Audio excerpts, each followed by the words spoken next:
the motherfucking intro. I'm just trying to get that money like 1-0-0-0-0-0-0-0-0-0. I'm here with Gino. Hey, Danger, coming with them bangers. Tell me where my paper. Still on the same mission, trying to live major. Don't hate me, hate the game. I'm a player. Feeling like Pac. Represent on my block. Try to knock me down, but I come up on top. Yeah, they wanna see me flop. Got a plot, want a lot. I won't stop on my pops. Got so many flows, it's insane. They don't really understand the game. Got a plan and it's plain, I ain't playing. I'm just trying to gain. I wanna get that big bag, need that big Rex. Blow up Tic Tac with a blue cheese at. I don't give a fuck about your feedback. Eat that, get back, sit back, watch me spit that, kick back. Got so many flows, yeah, they think that I'm insane. Ghetto kids in a lot of pain, all about the bills, ain't shit changed. Danger, coming with them bangers. Tell me where my paper. Still on the same mission, trying to live major. Don't hate me, hate the game, I'm a player. If you a hater, I don't hate you. I'm just really happy that I ain't you. I just wanna thank you. You kept me motivated, so now I motivate you. There's a lot of cake, money on my mind like a banker. Coming through with them bangers, ain't no room for mistakes. Lot of stake, hustle till we get a lot of rooms, lot of stakes. Good kid, but I keep it gangsta. All gas, no brakes. Got cash for the case.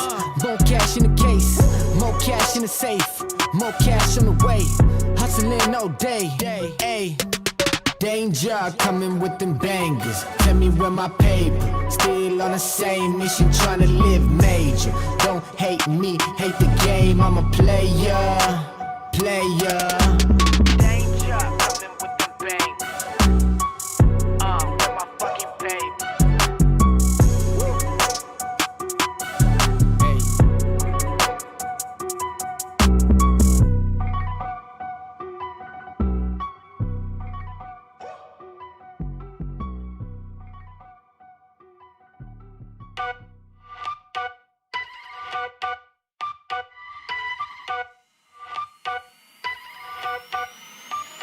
Said I'm taking big shots, just stop where I'm driven, no pit stops. This hot, I ain't playing like a 6 spot. Pissed off, thought I told him this a chip shot. I ain't missing cause you know I'm taking big shots. Just stop where I'm driven, no pit stops. This hot, I ain't playing like a 6 spot. Pissed off, thought I told him this a chip shot. I ain't missing cause you know I'm taking big shots. They been trying to get me cheap like a thrift shop, but I told them it's my time, shit a wristwatch. They been talking way before they even doing something. Whoa. If they wanna play, let's get a tip off. Ain't no silver lining, dawg, this some rose gold. Getting new money, I'm a old soul.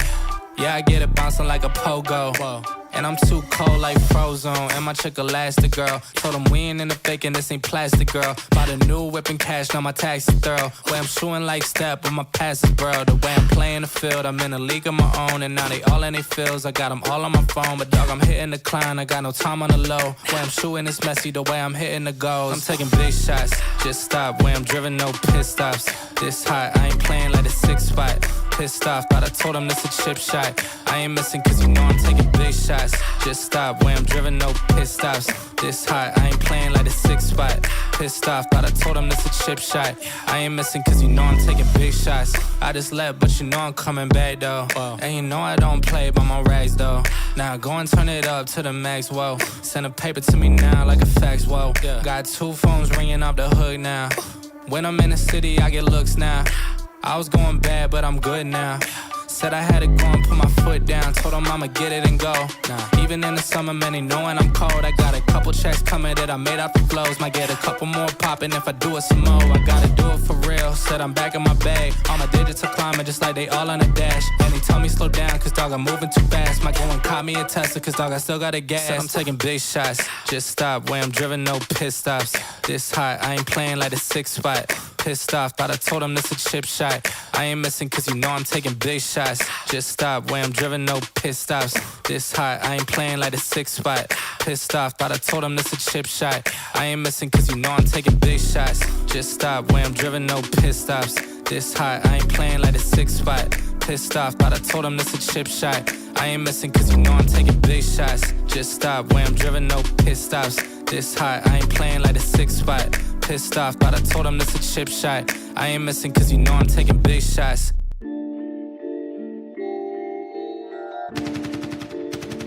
What's next for me, Joe? I'm gonna get that second bell. Where the f is it?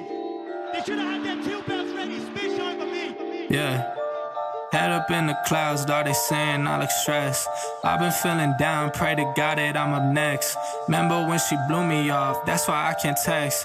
Now she call me petty, but I swear I can't forget. This ain't a test. Now they saying that I ball like Jerry West. Coming back for what is mine, can't take no less. I said go and take a shot, so I need your best. And stop the threats, don't know what is in me. I don't got time, I'm not giving the energy. Too many people around me, I'm finicky. I do not mess with you, dog, you're not kidding me. You don't got way too close. I've been up at the top now, so they all wait for the landslide. I seen too many people that switched up, whose man's high. Through it all, I stay the same, I swear to God, I can't lie. Been down so damn low that I came up for my life. They talk way too much on the internet, it's not real life. I swear my fam waiting, I can't lose and I'm still right.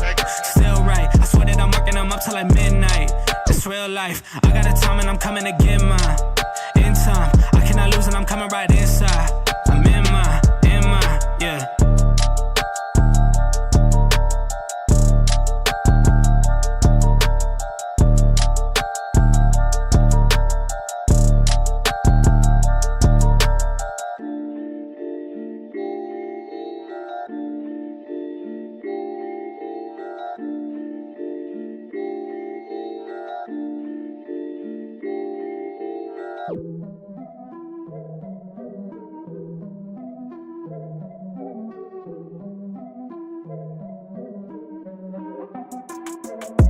Here we go, at the top of the class on a roll.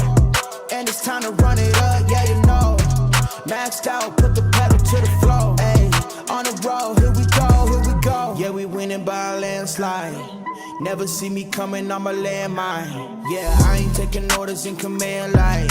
Yeah, you about to see me on demand like. You know on demand. If you ain't know, you about to understand. Yeah, I got the team by my side, right hand. Yeah, take it to a string, you ain't seen it like that. Yeah, and it's the dream, and we coming for the bag. Yeah, and we ain't never going back now. Future expedited, now we on the fast track now. They won't lend a hand, now they see us on the map now. It's time to act out. Here we go, at the top of the class on a roll. And it's time to run it up, yeah you know. Maxed out, put the pedal to the floor. Ayy, on the road, here we go. Yeah, at the top of the class on a roll. Ayy, and it's time to run it up, yeah you know. Yeah, maxed out, put the pedal to the floor. Yeah, on the road, here we go.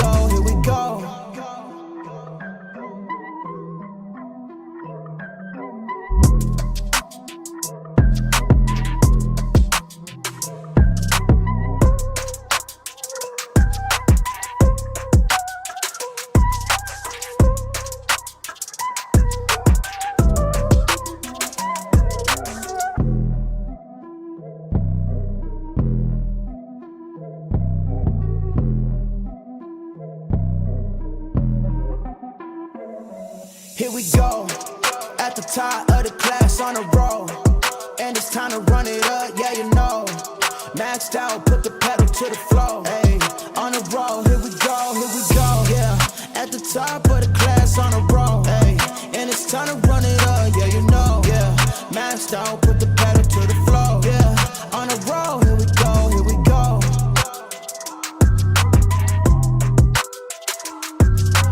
go. On the road, here we go.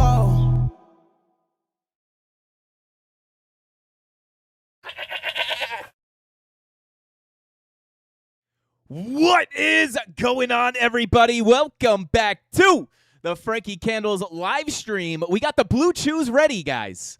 If you tuned into yesterday's live stream, you will know we dropped some blue chews on the chart. Bitcoin popped in to sweep the liquidity. We got a little bit of a pullback, but of course we are now continuing up. So I want to cover those next key targets to the upside, guys, as well as the major line in the sand that we must hold if we want to see this daily bullish divergence that we finally saw confirm continue to give us much, much higher prices on Bitcoin. If we break that level, well, we could potentially start looking towards new lows. I'll give you my overall thoughts on where I think price is going next. We'll give you the exact key levels and where I'm looking for the next rejections, the next bounces. And if we have to, guys, if Bitcoin just goes flatline again today, we'll break out the blue chews. We'll do it. We'll have to do it.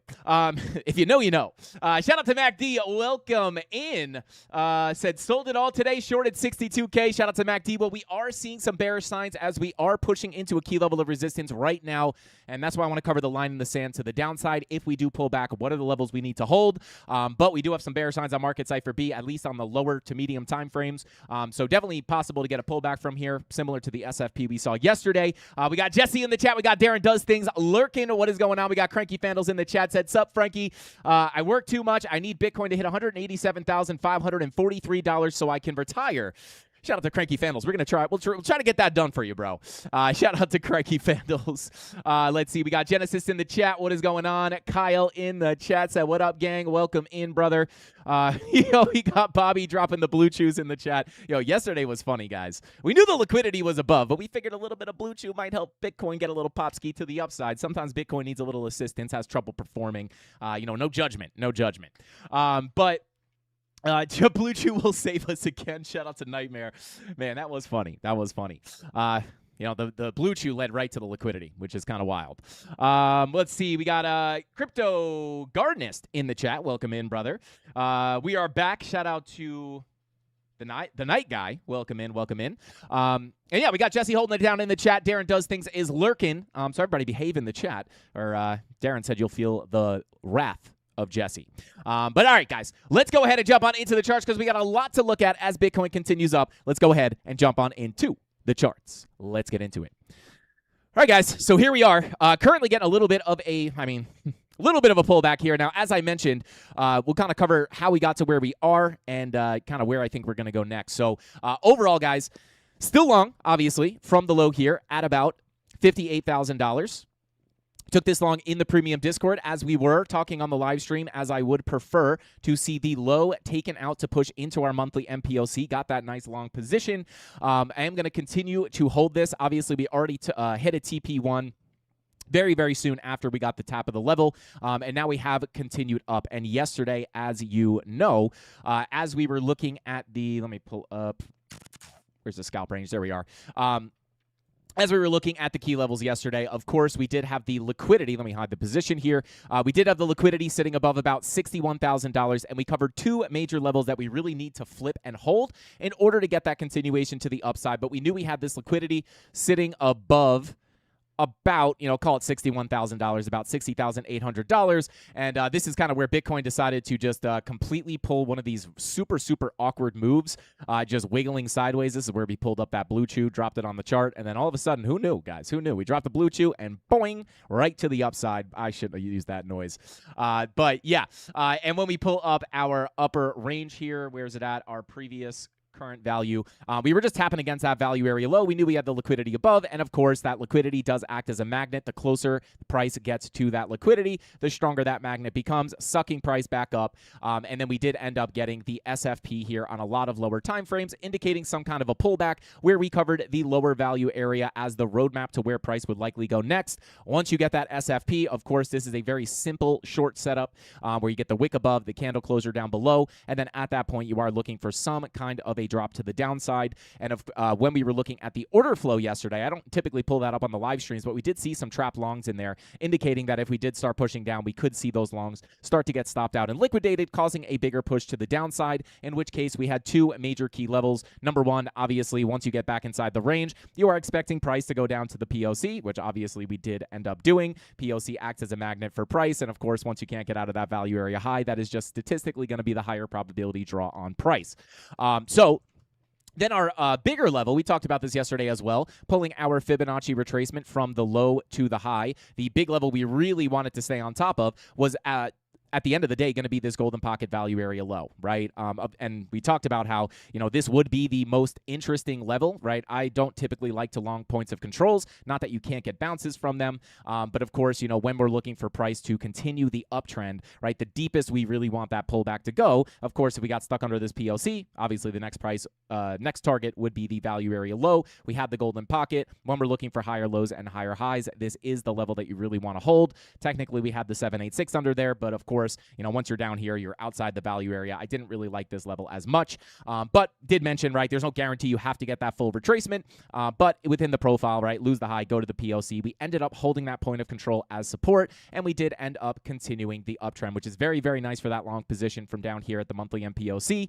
But the question now is, obviously, we did have those targets to the upside. Let me clean some of this up. I'll take out the local scalp range. Number one, the main level that we wanted to really stay on top of was number one, about $61,000, right? And when we zoom out here, I'll even take the profile off the chart, right? Like really when we want to see some signs of strength on Bitcoin, really what I would prefer to see is number one, to break out of our kind of lower time frame scalp range here, right? Start to crack this structure, right? And we knew we had a little bit of liquidity and still do have a little bit of liquidity above $62,000. But at the end of the day, we really want to stay on top of, I would really prefer to flip 62K, but at the end of the day, right here, staying above this structure would be very, very nice, indicating that we could continue to the upside. And then, above this, if I were to mark this out with boxes, right, the two major key levels would really be like right here, right? We want to get above this level. I'll turn it purple for resistance.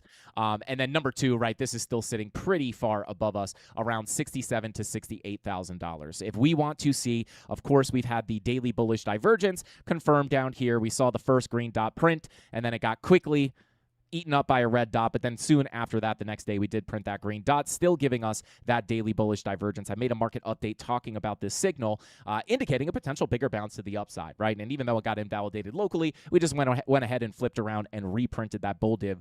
So we do have confirmed bullish divergences on the daily at the low here. I would say as of right now, I like this low.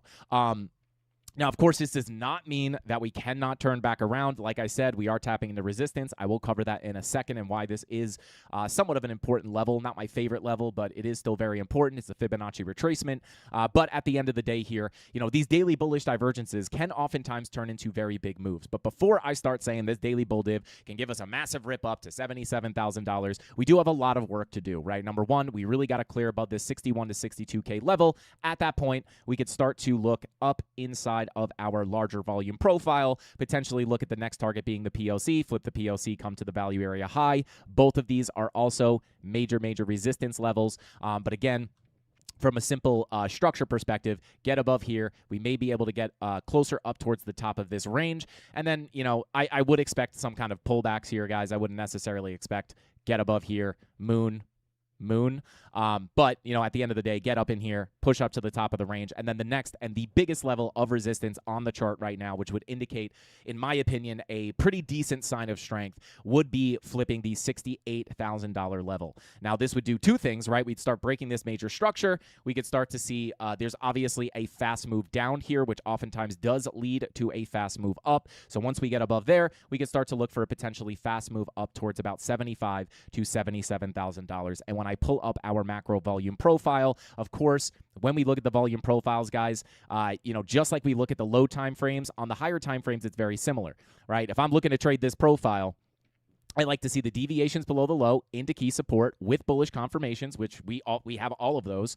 And of course, we just, again, there's no guarantees this bull div has to play out, but if this plays out very nicely, right, in the best case scenario, we flip this structure, start pushing up in here, start flipping that $68,000 high right here. This is also flipping the point of control into support, which puts that next major target all the way up here at $75,000 to $77,000. Again, fast move down could be a very fast move up. The only other level we have in here is the daily MPOC that we've covered many a times, sitting at about $71,440. But before we get carried away saying that this low is going to bring us up here, we obviously have a lot of resistance on the way up. We are not back inside the major volume profile yet. We have not even, decisively flipped the $61,000 level into support. So I'm going to go over those lower time frames.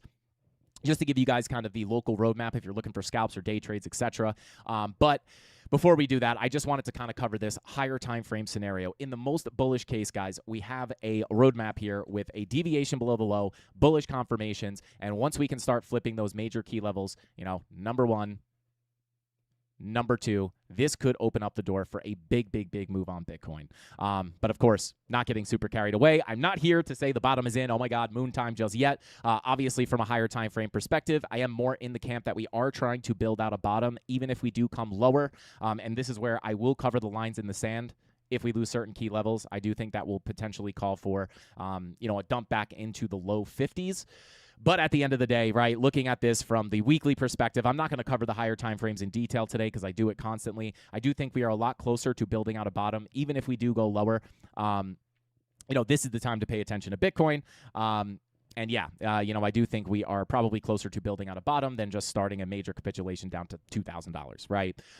So yeah, very, very exciting. Hopefully we could see this play out. Again, I want to be fully transparent. Just because we have this bull div does not guarantee. I'm not telling you to long Bitcoin right now and send this, saying it's going to go to $77,000. Obviously, our long position was from the dump, right? Longing as prices dumping from these lows. At this point, right, it would be very, very difficult for me to say long here, right? Even if we do continue up, it's just a little bit late, right? Our entries were down here. We're already in profit, already to hit multiple TP levels, multiple targets to the upside. So, I do have to be I have to be careful about how I say that, right? Someone might tune in for the first time and be like, oh my God, 77K, definitely incoming long here, right? Obviously, not going to be the case necessarily when we look at these lower time frames because we are tapping into key resistance. So yeah, beautiful.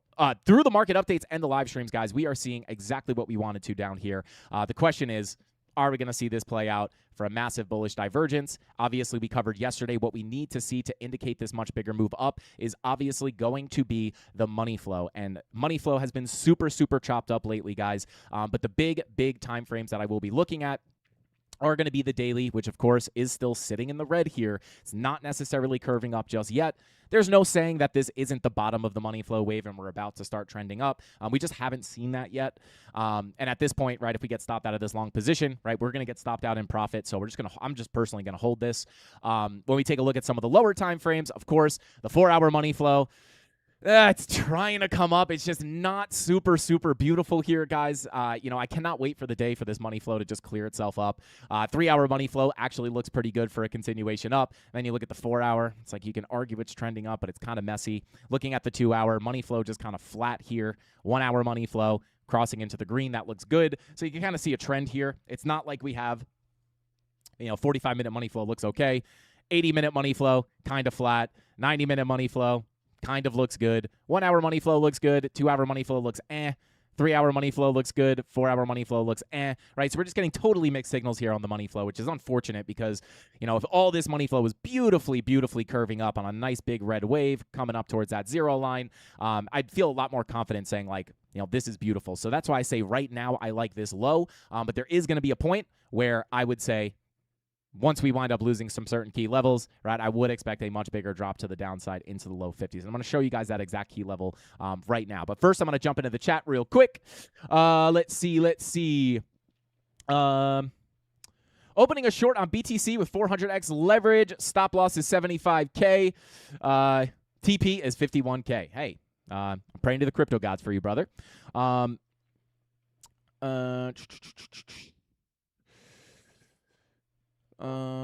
Did some buying today. I rolled out of some of TIPS positions. Shout out to, I don't know how to say that name. I'm not even going to attempt to butcher it.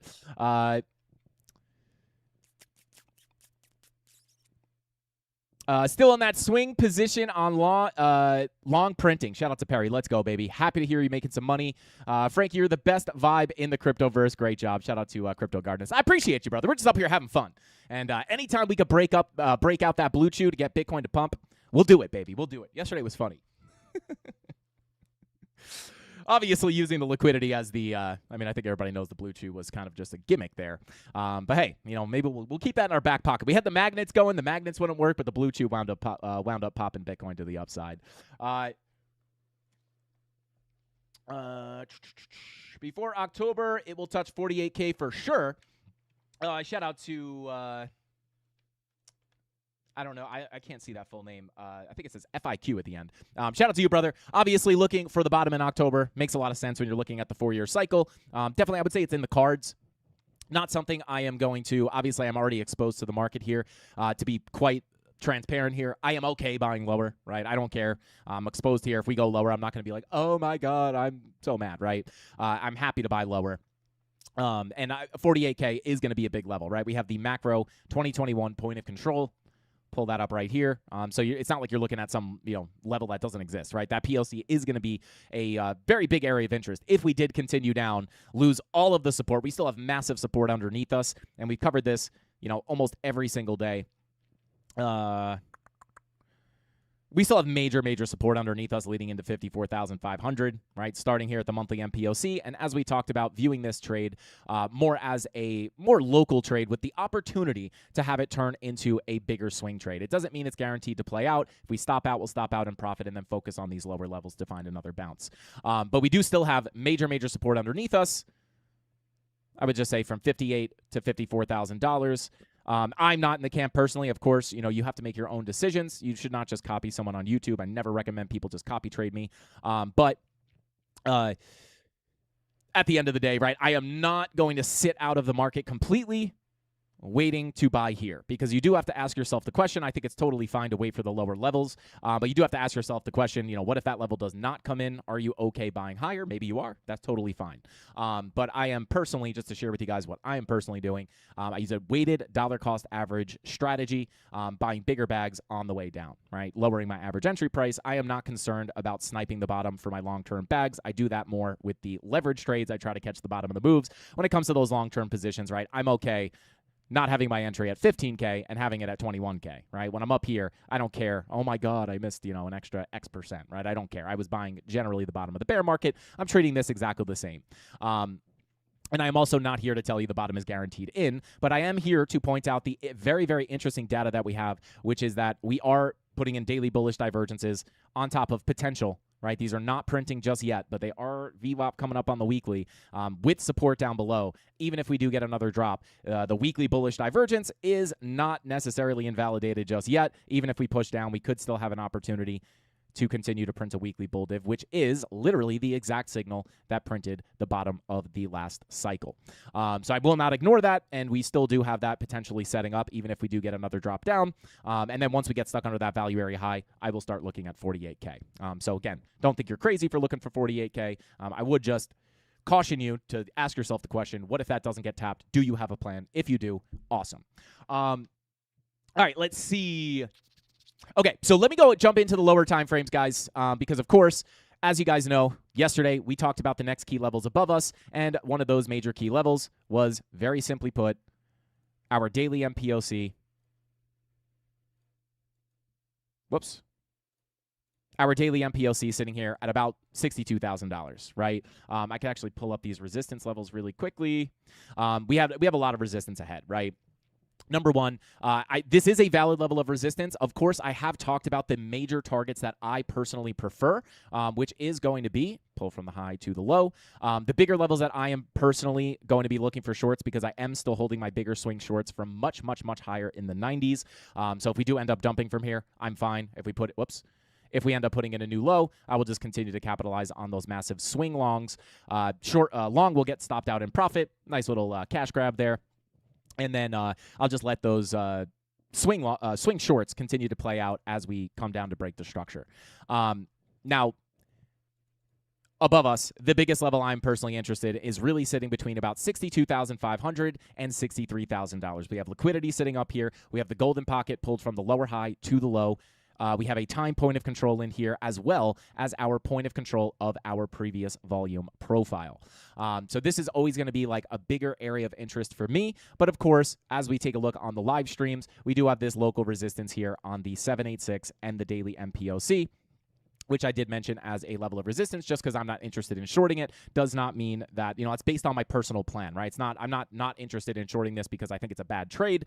I'm not interested in shorting it because I want to wait for my bigger level. That's my plan. And if I dump from here, I'm not going to miss out.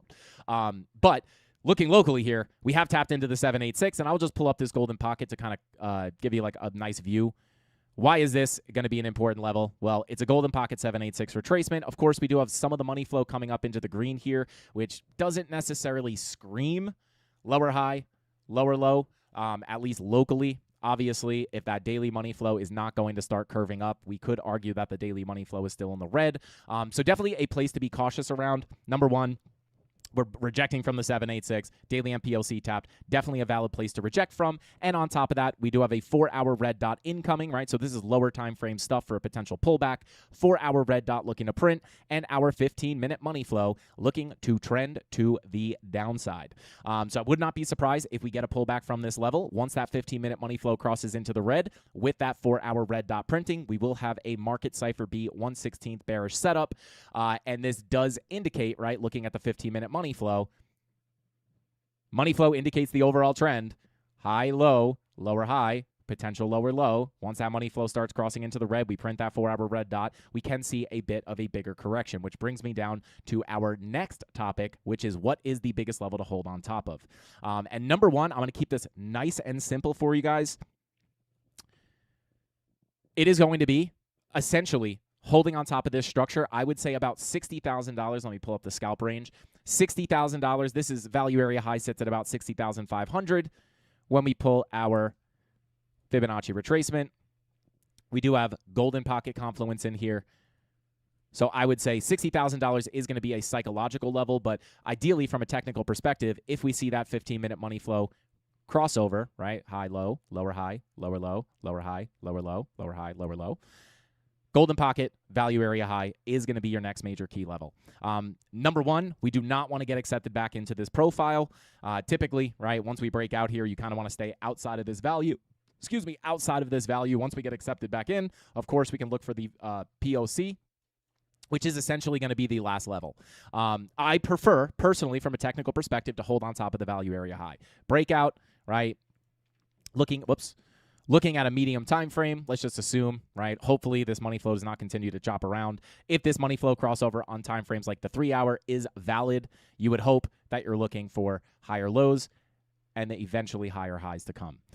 This is, again, golden pocket retracement. This is where I'd be looking for the higher low. Stay outside of that value. We do not want to get accepted back in here. If we have to, potentially push in towards that 786, right? Technically, when we're looking for higher lows and higher highs, we're going to be looking between the golden pocket and the 786. I just always am going to think when the 786 is inside the profile, it's not my favorite level, right?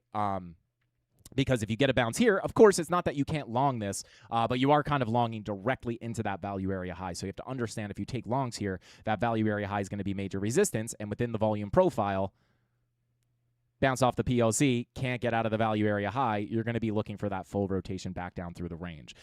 So definitely a valid level. I do prefer to hold on top of the golden pocket value area high for the exact reasons I just discussed. But I do think, right, just locally here, into the daily MPOC, pullback, lower high, bearishly retesting the daily MPOC.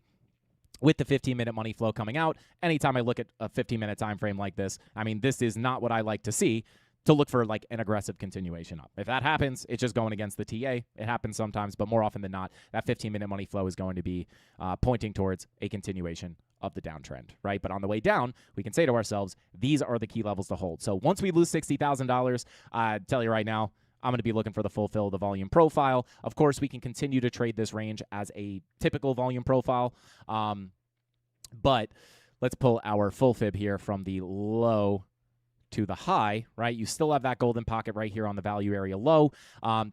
If we get back into this range, guys, I will continue to scalp this as a typical range. But once we start getting accepted out of this range, right, that is where we can start looking for new lows. I think if we're going to continue up, 60K is a very, very, very big level to hold. Again, preference there on the value area high.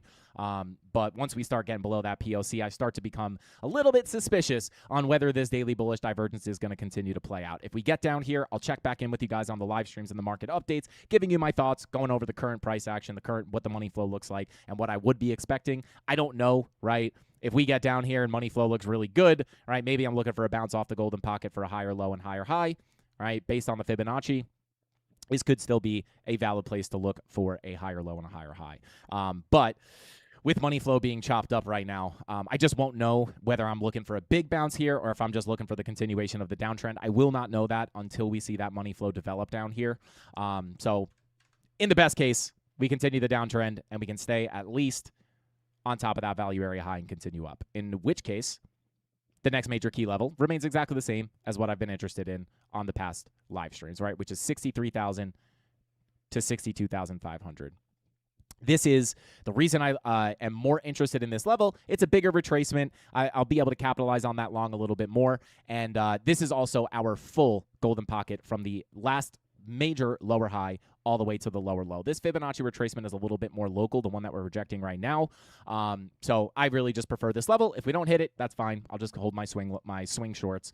But I would say right now, from a higher time frame perspective, we have the signs on the chart. There's the continuation down. But we have the signs on the chart for an opportunity to get a bigger bounce to come in here. If it doesn't play out, no big deal. Stop out in profit on the long. Let the shorts continue to play out. But right now, I would say, 3-hour money flow, we could take this at face value. Could be open to look for the continuation up. Yesterday, right? Little rejection, still preferred the continuation up. We finally started hitting the major levels. And although I do favor this one, this is kind of that first, I'll pull up the folder here that we've been looking at. Is that really that first major, actually sat up here, first major level of resistance, right? I'm more interested up here, but that is more based off my actual trading plan and my positioning right now, rather than, I would not ignore this level of resistance, especially with the potential 4-hour, 15-minute market cipher B116 setup. So yeah, we'll see what happens here, guys. We'll see if that 15-minute money flow can continue into the red, give us that continuation down. We'll see, set an alert here below the low and see if we can break that. Maybe it'll happen on stream. Well, what would be the opposite of blue chew? Red chew? Maybe we'll drop some red shoe on there to get the continuation down. Let's see.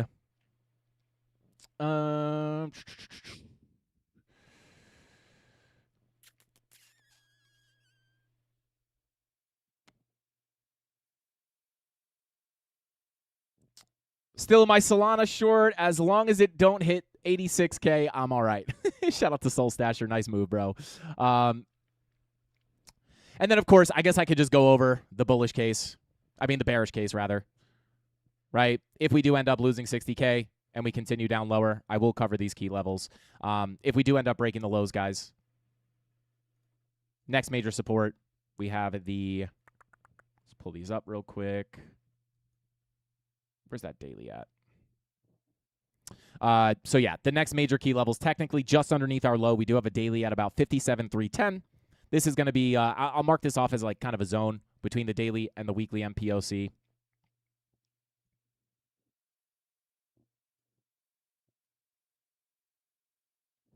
Sitting between $57,323 and $56,500. So if we do end up coming down, we get accepted back into the range. We start losing 60K.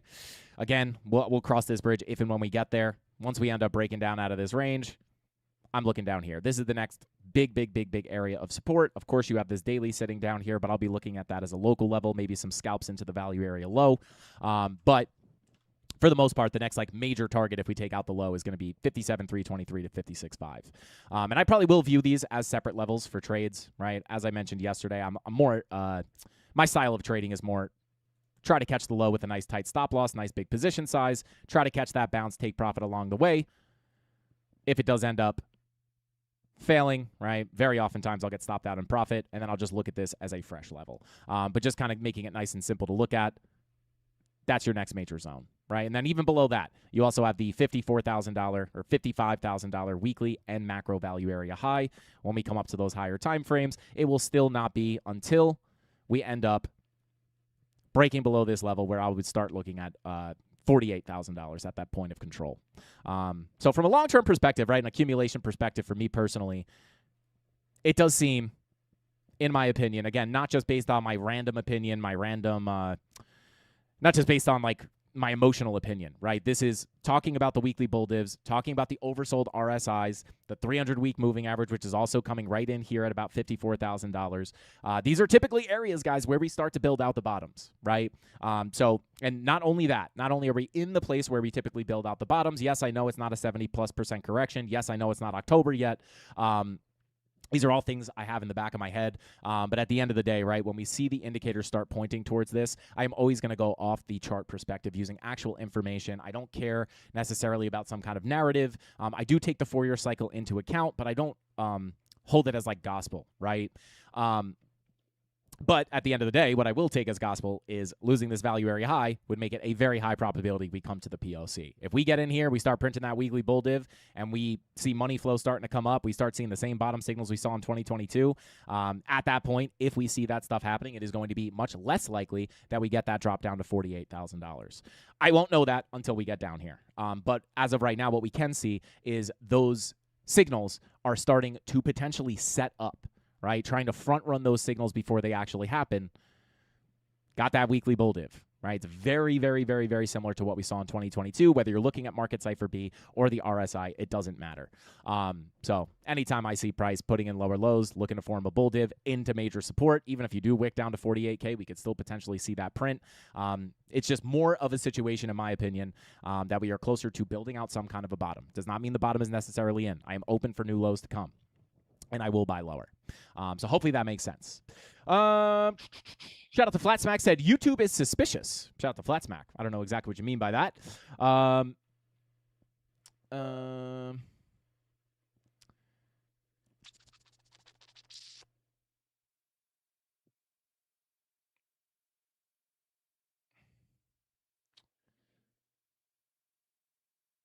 Do I see possible dead cat rally over the 4th of July weekend? Shout out to M-Dog. Potentially. I don't know the statistics on what typically happens on July 4th. If I remember correctly, there was a July 4th where I messed up big time. I thought I had a stop loss set. I've talked about this many a times. I'll try to find it on the chart. I don't remember exactly what 4th of July it was. I think it was over here.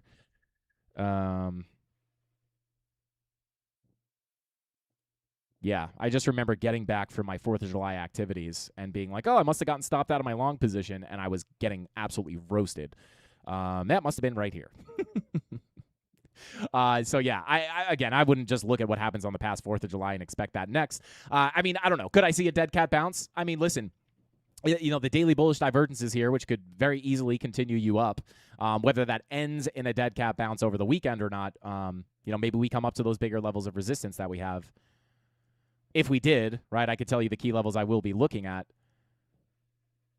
for that dead cat bounce to potentially come in, assuming that we continue up, will be above this 786.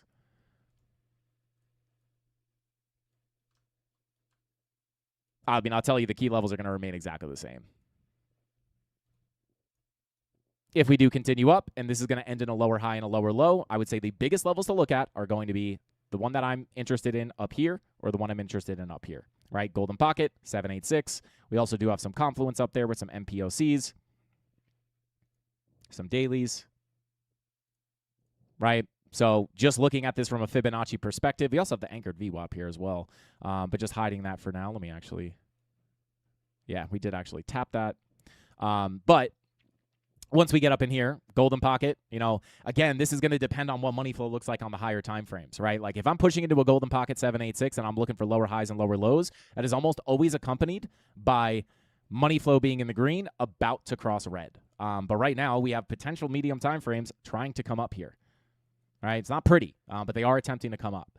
The only reason I would be entertaining potential lower highs and lower lows here is because of that daily, right? If this daily doesn't start scooting to the upside, we can say this is still in the red, opening the door for lower highs and lower lows. So if we get the dead cat bounce, these are, you know, if you're going to mark off any key levels on your chart, M-Dog, 62.5 up to 63K. We flip that. I'm looking to 63.5 all the way up to about 64.5. Or I'm sorry, 64 to 64.5, right? Potential lower high, potential lower high. And then on the way down, we can identify what money flow is doing. But from a structure perspective, these would be the two major areas I would look at for a potential dead cat bounce. Why? High, low, lower high, lower low, lower high, lower low. When we pull from the last major lower high to the low, there's your golden pocket 786, right? The only thing we don't really have lining up beautifully, you know, when we're in a situation where, let's take a look at the daily here real quick. I'm trying to find like a really good example of this on a nice clean money flow wave. Well, I guess it doesn't really have to be the daily. Like right here, right?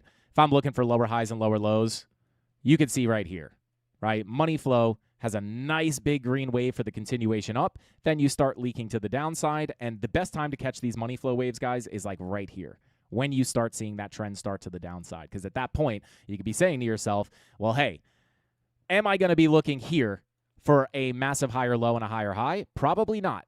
Why? Right? I'm not saying you can't long support here, but why would I not be looking for this to be a higher low and a higher high? Well, number one, you're starting to break structure there. Number two, your money flow is starting to come out. Right? So this indicates the trend change to the downside. And like even here, right? Money flow starts crossing red. Am I expecting this to be a massive higher high to come in on price? No. Why? Money flow is coming into the red. But this is an early money flow crossover, right? So just like you want to catch the money flow crossovers early as it's trending down, you typically want to catch the money flow crossovers into the green early on the way up. So, money flow, someone asked me recently, like, why would you look for a pump from 58K when money flow is in the red? Well, that's where we explain, the money flow has been in the red, and this could be the end of the money flow wave, right? When it's a fresh crossover, it's a little bit different, right? If we had a massive 4-hour money flow wave that was about to cross red and start a red wave, I'd be much more interested, or, actually better argument there is on the daily, right? If we hadn't been in the red for this long and we were in the green about to cross red, almost always I'm going to be looking at this as a way higher probability of being a lower high and a lower low. But we've already been sitting in the red for quite some time. So you got to think, are you catching the end of this money flow wave as you continue up, right? In that case, it becomes a little bit lower probability that it will be a lower high. Does that make sense? Money flow always indicates the overall trend. I've said it a million times, and I'll say it 1,000,001 more. Sweet man, thanks. Shout out to M-Dog. No problemo, brother.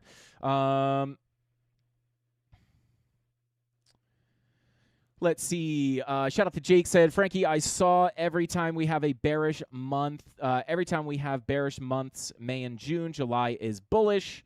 Yeah, it could be the case. It's kind of like the sell in May and walk away kind of situation if you're going like what happened in the past months. It's not something personally that I take into, that I make decisions off of, right? Let's say every May is bearish, and then we come into a May where we have massive bullish signs on the chart. I'm just going to go with what's on the chart. So not something I really take into account super, super aggressively, but could be the case. Let's see. Is MicroStrategy looking the same? We could take a look at MicroStrategy. Let's take a look here. And we've obviously compared MicroStrategy many a times to Bitcoin. We were able to help identify that Bitcoin was going to get the big fast move to the downside because we saw MicroStrategy do it first. It was like literally picture perfect. I'll pull these up side by side.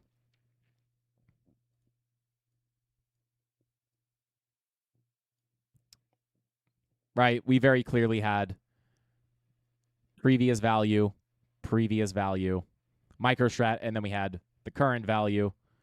MicroStrategy loses its value area, dumps to the previous value, right? And on Bitcoin, we were right here, right? So we anticipated, not just based off the local confirmations that we were having on the chart, that we would see a very fast capitulation down through the low volume gap, but seeing MicroStrategy do that, tap on top of its previous value, we saw Bitcoin do the exact same thing. So sometimes you can use MicroStrategy as like a front run on Bitcoin. It's not something I would trade just alone, but we have seen the loss of this value area, and we had dumped towards our previous value area, which I would compare. This is the 2021 top, right? So that would be kind of this value area high would be similar to our 2021 value area high, which sits at around $55,000, $54K. MicroStrategy has come down to tap that level. Zoom out here a bit. So that puts Bitcoin's value area high right here at 55K, which of course is our next, we have that big zone of support down here. So, maybe we haven't tapped that just yet, but MicroStrategy has kind of gotten the bigger dump to retest that. So, maybe if we see MicroStrategy push into the value area high, we could potentially see Bitcoin continue down, which is just, again, part of the long-term plan anyway. For my long-term accumulation plan, right, like pushing down towards this value area high would be more of a opportunity, in my opinion, than, oh my God, God, again, if I were holding Bitcoin from the top, because I know there's probably some people in here that are, this would not be a place where I'd be like, oh my God, sell my Bitcoin, I'm going to buy lower, right? I think it's just too risky, right? You're already down massively from the all-time high. So yeah, we could keep an eye on MicroStrategy. Have not tapped that value area high yet. They're kind of doing the same thing, right? We came close to the value area high on Bitcoin, just like we did on MicroStrategy. Didn't quite tap it yet, though. But same thing, right? If MicroStrategy comes down, that value area high will be the next level. If Bitcoin continues down, the value area high will be that next key level. Let's see. Shout out to Gen Z says, Frankie, how do you determine what is local and macro? So the way I use these terms are probably not like by the book. A lot of the time when I say local, what I'm talking about is like local to price action. The way I would really define local versus macro is like a monthly MPOC would be a macro high time frame support, and then like a 4-hour level of support or a 4-hour value area high would be more of like a local key level, right? Like the lower time frames are more like local, and then the higher time frames are more macro. When I use the term local, I might have a monthly MPOC on the chart and say, oh, let me cover the local levels, and I'll point at a macro, or I'll point at a monthly MPOC. I would consider a monthly MPOC a macro level because it's a high time frame level. But oftentimes when I say local, I just mean like local to price action, right? So I would say high time frames more macro, low time frames more local. But I kind of just use it as like relative, right? If we're sitting here, I'd say, where's our next local levels? Well, local to this level, local to this low is a macro level. Does that make sense? So yeah, I think probably most people would define it as high time frame macro, lower time frame local. Shout out to Rudy. Said, what's up, Frankie? Have a fantastic day. Shout out to Rudy. I appreciate you, brother. Always dropping the positivity in the Mafia chat. Let's get it.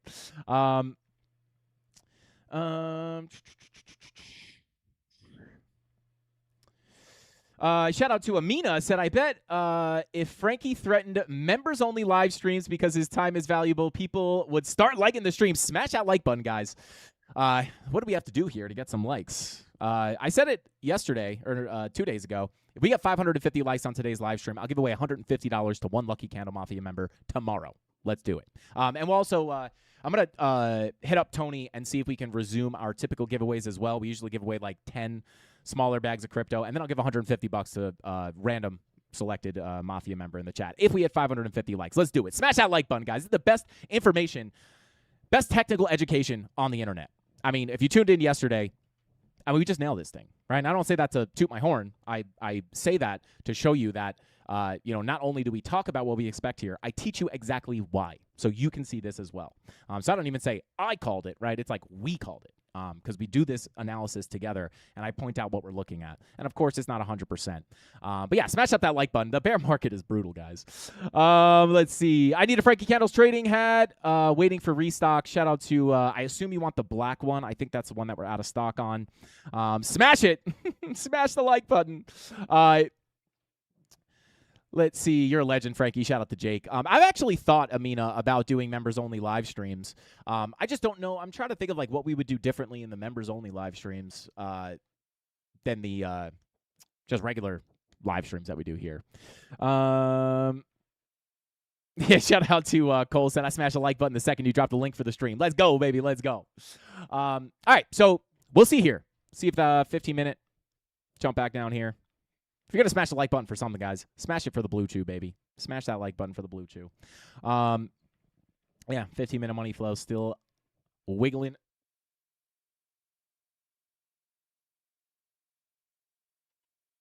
Okay, Mrs. Candles entering the chat. And Lucy entering the chat. Bring Lucy up here. Hey, if we want likes on the stream, guys, what better way to do it than with a puppy? Hi, mama. Oh, sure. Okay, she's just getting pawned off on me. Hi, baby. Hi, baby. Good girl. Say hi to the Mafia. Say hi to the CandleMafia. What do you think? Up or down? Up or down? Oh, God, she's biting me. She's biting me. Hi, baby. Good girl. Wait, oh, you're leaving me? All right, guys. I'm tied up here for a second. Mrs. Candles just pawned off a puppy on me. I'm not going to complain. Say hi to the Mafia. Say hi. Give me a woo, woo, woo, woo, woo. Good girl. Smash the like button for Lucy, baby. Come on. Good girl. Guys, I don't know how long she's going to be here for. We're currently paused. I can't move. Okay. Hi. Hi, Mama. I love you. Good girl. Say hi. Okay. All right. Okay. Here, you want some money? I'll give you some money. Here you go. Here's some money. Good girl. Good girl. You like the money? You like the money, baby? Yes, you do. Okay, don't chew it, though. Don't chew it. Okay. Don't rip it up. Please don't rip it. Please don't rip it. Please don't rip it. No, don't rip it. Don't rip it. Okay. All right, good girl. Mrs. Candles, this is getting hard to manage. Okay. All right. Guys, I bull div on Lucy. I don't know how long she's gonna be here for. I think Lucy peed, and that's what Mrs. Candles is doing. All right, I gotta continue the stream here. Okay. Good girl. All right, say bye, Lucy. Say bye-bye. Good girl. All right. Oh, she doesn't want to go. She doesn't want to. Oh, now Bitcoin's gonna pump, guys. Doesn't want to go. All right. See you later. She's getting so big.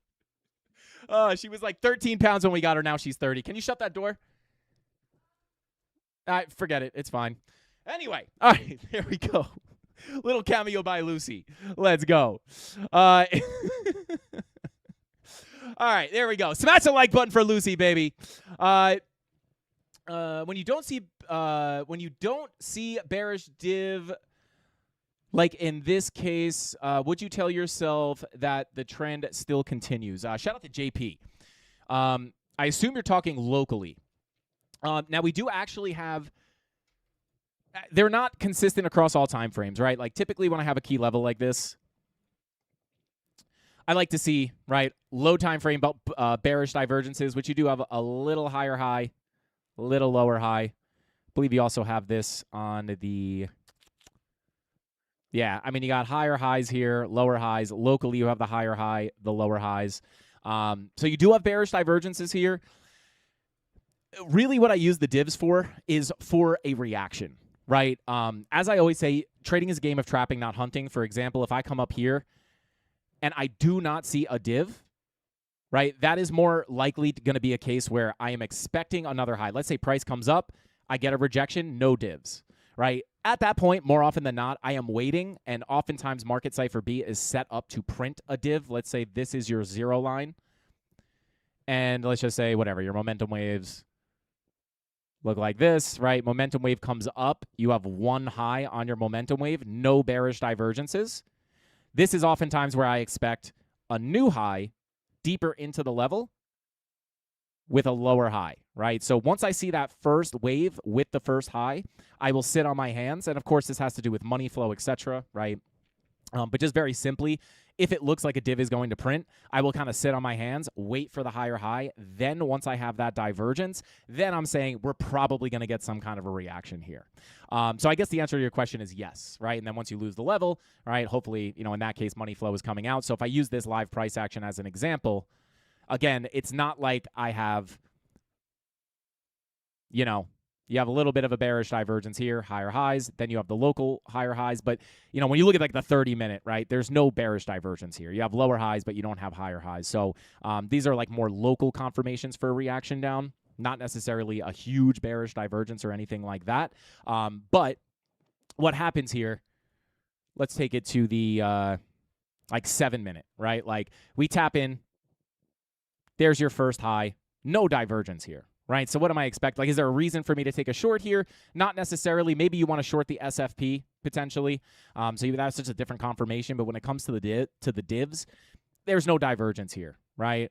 Price wiggles, then we get a higher high. Now I have a divergence. And to be quite fair, I prefer divs more local into the level like this, which we also got. But that's kind of how it works. That's how I look at it, right? I'll try to find like a nice clean bearish divergence. Like right here. And I'll run this through bar replay mode so you can kind of see how it plays out in real time. Here's my key level, right? So again, if I have a trap set in the market, my trap is up here. My trap is not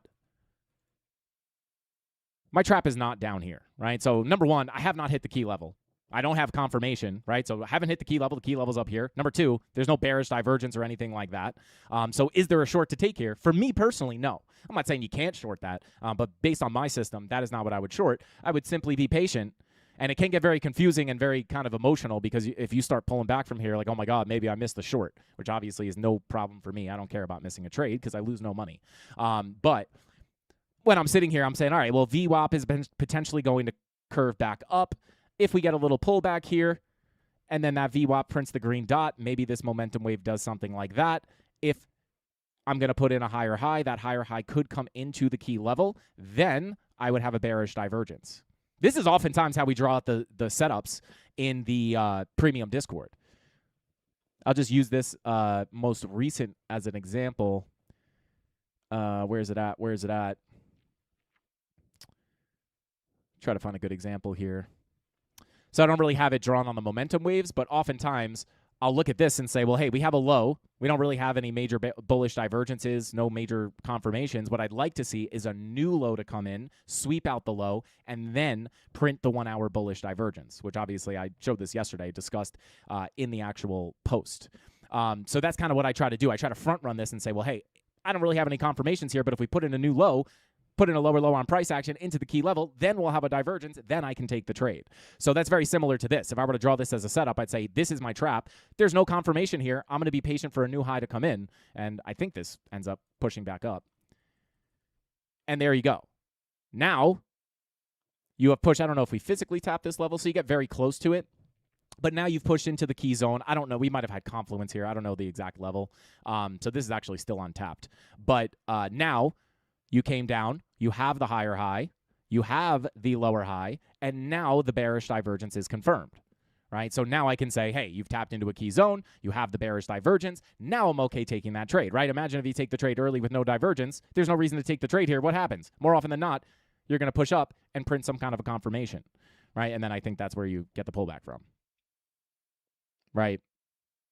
Time and time again, divergences are one of the easiest and most simple confirmations to look for. And again, whether this plays out in a really big way or not is dependent on other things such as money flow, context, etc. But when it comes to the confirmations, like even back here, again, I don't know if we had key levels back here. They're all deleted. But let's just say we had a key zone up here that we're looking to tap.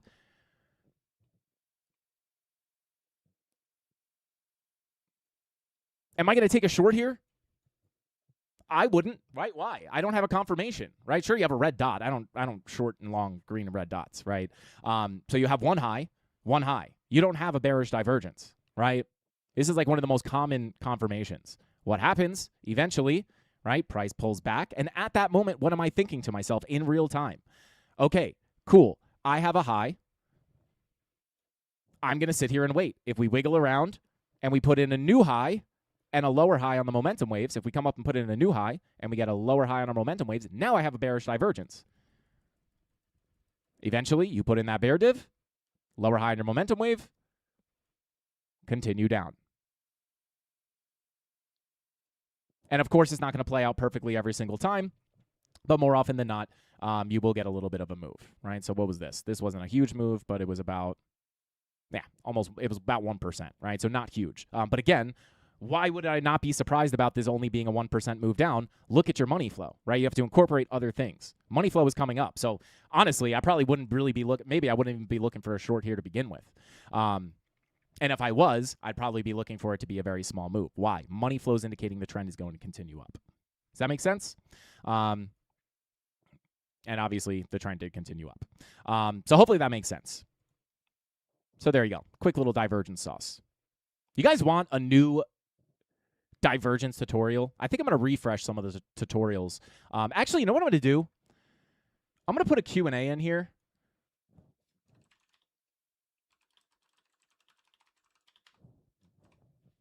If you guys could go into the Q&A and let me know what kind of tutorials would you like to see?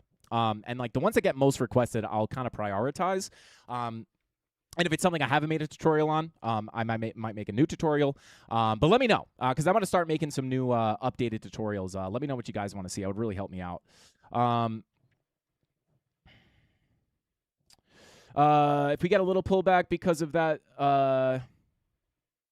We did get a pullback because of that little bear div. No, yes, absolutely. And on top of that, again, from the beginning of the stream, what we talked about here, larger bear div, little bear div into your key level, and now we have the 15-minute money flow starting to come out, right? So the anticipation here is if that money flow is going to cross red, which it definitely looks like it wants to, any bounce here would be lackluster for a lower high and eventually a lower low to get a bigger continuation down to those key levels that we talked about, the line in the sand, to keep this in a bullish trend. So yes, locally, pullback, very valid from that daily MPLC. We covered that in the beginning of the stream. You might have tuned in a little bit late. Shout out to Saba, said, how to be awesome like you. I appreciate you, brother. Yeah, new divergence tutorial. I can go over that because I think it's very simple. I will say divergences are probably one of the biggest things on top of volume profiles that really helped me stop taking bad trades, right? In the premium Discord, when we look for setups, oftentimes I'll be like, hey, being patient here. We don't have confirmations. And then we end up seeing the confirmation and it plays out. And it's like, oh, my God, that was magic. A lot of times it has to do with the divergence.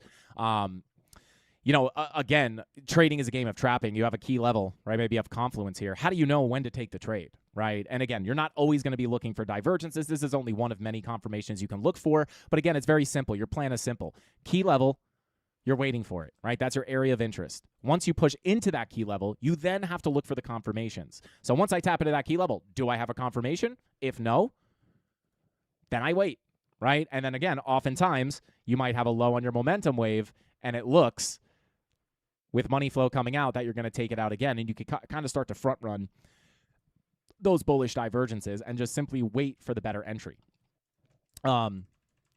Otherwise, you're just kind of marking key levels and longing blindly, which is very dangerous. So I would say divergences are one of the simplest things because even if you're looking for other confirmations, such as an SFP or something like that, oftentimes you will see the SFP in a company alongside of a bearish divergence, right? Like here, you had higher highs, lower highs, right? Barely, but it is a lower high, right? Slight lower high here. So you have the bear div and an SFP, right?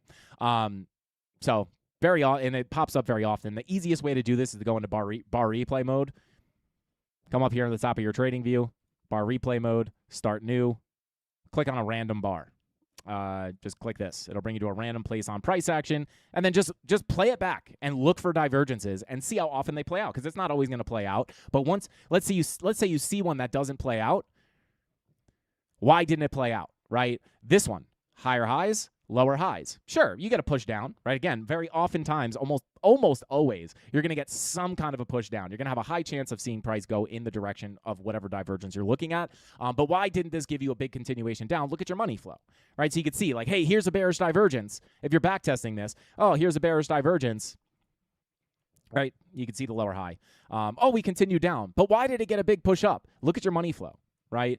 A divergence with money flow coming up, a bearish divergence with money flow coming up is not going to be treated the same as a bearish divergence with money flow coming out. So just run through the price action, right? Until you start looking for the divergences. Just try to wait for one to print here, right? And just wait.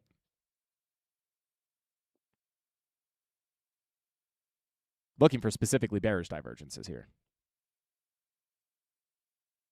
So here you go. This is to your wicks. This is not to your bodies, so not my favorite. This one, there's your higher highs. There's your lower highs. This is still a divergence to the wicks. And you do get a nice drop to the downside. And again, when you're scalping, right, you don't really need a gigantic move. That was pretty small. That was less than a 1% move. But here's your nice clean ones to the bodies of the candles. Gives you a much nicer drop. And then if this money flow continues out, well, hey, maybe we can look for a continuation of the downtrend. Super, super choppy money flow there, right? And you'll start to get an idea of, like, when things are choppy, how stuff plays out. But very simply put, bearish divergence, money flow comes out, continuation of the downtrend. Again, I'm just kind of pulling up a random example here. So there you go. Let's come back to the current price action. So we'll see. We got the alert set below this low. We'll see if we can get that 15-minute money flow to cross into the red. 4-hour VWAP also coming down, right? So once that red dot prints, watching that 15-minute money flow crossover for the continuation of the local downtrend. Once we pull back, we'll be looking at those key support levels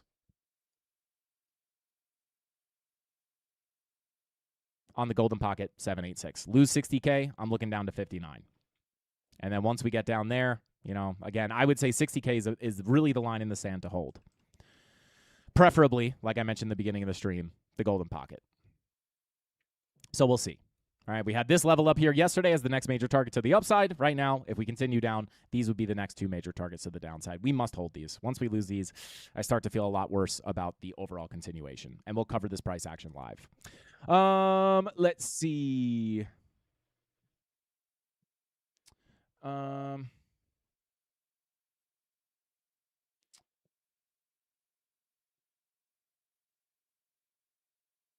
There we go. Volume, momentum, divergence, SFP at the same time. Yes. And then once you start once you start pairing these confirmations, right?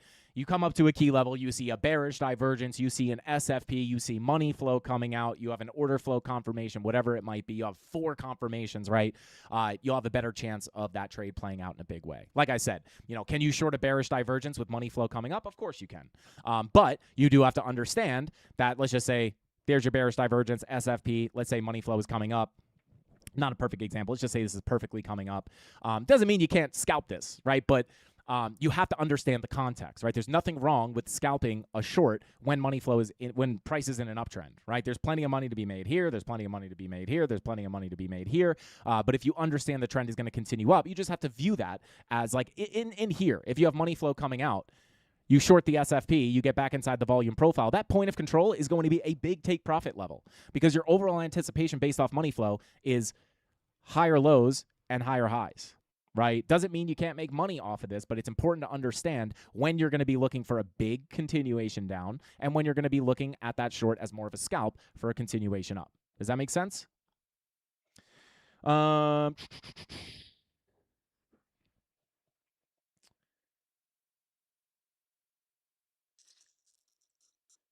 Yeah, new divergence tutorial, money flow, 1/16th market cipher B strategy. Drop them in the Q&As, guys, so I can easily see them because these are going to get lost in chat. So if you could just drop whatever you guys want to see in the Q&A section, that would really help me out because I have a ton of tutorials that I can update, but I want to see which ones you guys really favor so I know which ones to start making first.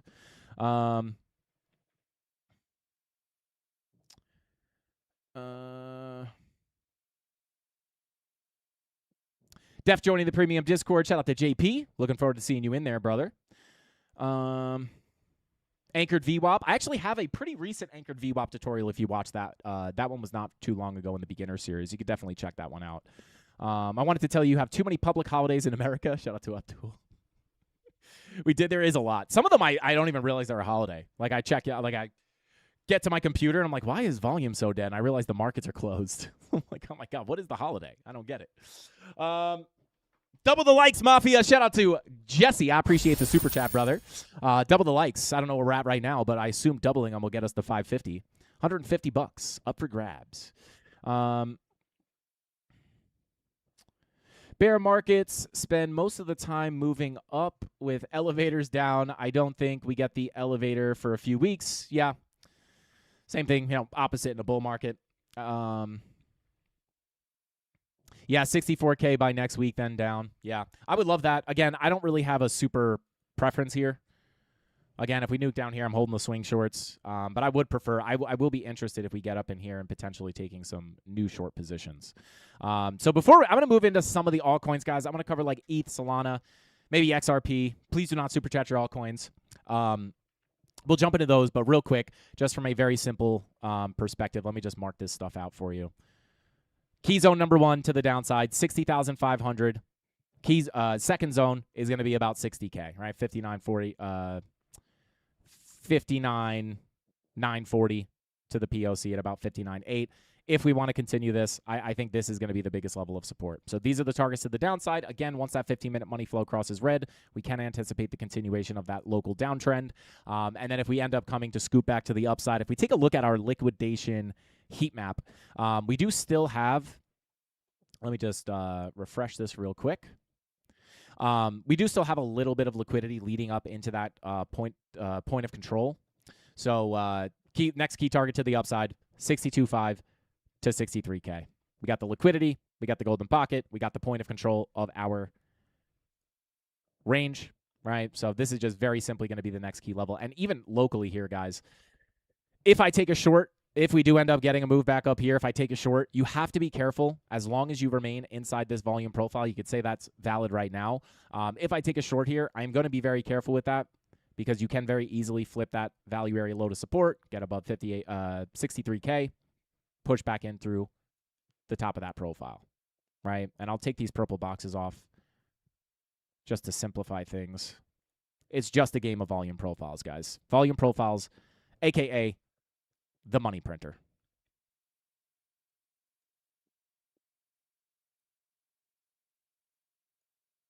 Oops.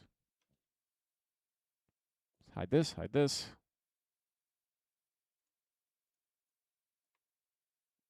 Where's my current VP? Right here. Right? So, I mean, at the end of the day, if we could stay inside here, again, with that 15-minute money flow coming out, I don't really have high hopes that this is going to hold. It does look like we're going to break this structure and head down towards 60.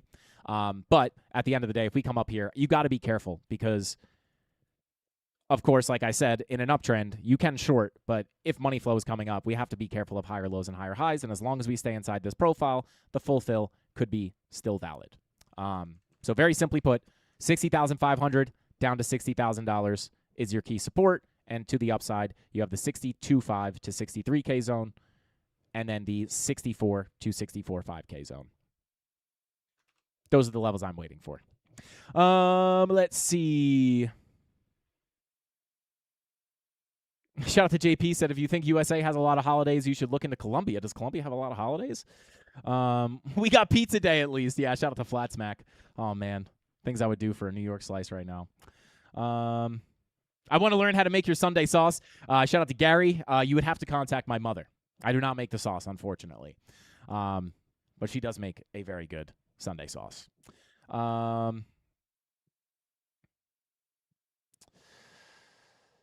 Let's see. So, yeah, that's my positioning, guys. We'll see what happens. Let's jump into Ethereum real quick. Well, I'll just start here on Cardano because it's up. We took a look at this yesterday. Got to reclaim this monthly MPOC. Looks like we're attempting to poke above it. I'd be careful of some local volatility. Got some, just like on Bitcoin, 4-hour red dot looking or printing currently. 15-minute money flow actually doesn't look too bad. 6-hour red dot looking to print. 8-hour red dot looking to print. So local volatility here very likely. But really, once we reclaim this monthly MPOC, get above these highs, then we can start looking for a bigger push up. Next big major area of resistance, very similar to Bitcoin. It's like the 61K level and then the 67K level, 68K. Once we get above that, we can start looking for a much bigger move up. Until then, massive resistance, and this is going to be extremely key to get above and flip into support. This monthly MPLC sits at about 16 cents, and then up here we have the zone sitting between 18 and 19 cents. Pretty simple. Looking at your money flow, daily money flow attempting to come up. You have the daily bull div confirmed. Of course, even in a bear market, guys, which I guess you can, even though I would kind of say that we could be coming up to the end of the bear market. In a bear market, right, like bull divs are not going to be as exciting as in a bull market, right? Of course, you know, with money flow coming out, you have to be a little bit careful with that, but you do have the daily bull div confirmed. Unfortunately, no weekly bull div here. That is invalidated, at least as of right now.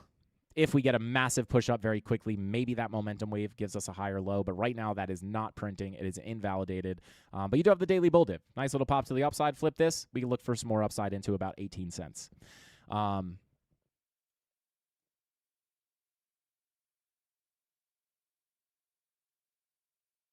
Yeah. And even looking at it from a volume profile perspective, right? Get above the value area low, flip the POC. Value area high could be next. So I'll pull up these local levels for Cardano as well. And then I'll take a look at ETH, Solana, etc.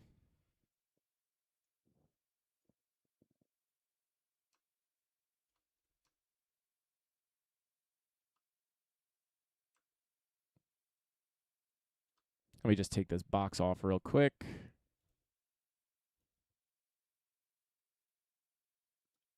Right, so you can see here, we're pushing into this value area low. Once we reclaim that, and we stay inside this range, start flipping the POC into support, well, it opens the door, first off, into about 17 cents at the value area high. And then if we can get that breakout, we can look for that bigger push up here. So this value area, if you want to get this on Cardano, value area low sitting at about 15, I call it 16 cents. Point of control sitting at 16.20. Value area high sitting at 17.25. So those would be the local levels, attempting to hold inside this profile. And then, key support here would be very similar to Bitcoin. Pull that lower range, say about 14 cents. Let's pull from the low to the high. Let's pull it from the impulse. Yeah, I would say locally. Again, you do have to get above that monthly MPOC, but if you do get a cool off with the 4-hour red dot, I don't know. This actually looks pretty good, to be honest. Money flow coming up very nicely on Cardano on the 4-hour. Not like Bitcoin, right? This is very smoothly trending up. So again, would I look at this, even if this is a Fibonacci retracement, which I really would not be surprised of. I don't think it's going to be the full fib, but it might be a local fib. Yeah, I mean, that gives you a nice target here on the golden pocket. Right up here. But let me just pull this more locally. Yeah, you're above that. I mean, you have to pull it from these local fibs. Even if I was looking at this as a fib, am I looking at this as a very high probability lower high for a new lower low? Yes, you're in a downtrend. Low, high, lower low, lower high, lower low. That could be valid. But look at your money flow. Money flow is potentially pointing towards a trend reversal. Right? So, yeah, these are the levels I would look at. Get above that POC. Look for a push into about 17.25. Flip that. You can start looking up towards about 18 cents, 18 and 19 cents. Until then, this is going to be resistance until proven otherwise. Would I long this here? Not necessarily. Me personally, I would wait for a pullback. But, I might miss that move in that if we don't get it. So keep that in mind as well. Let's see.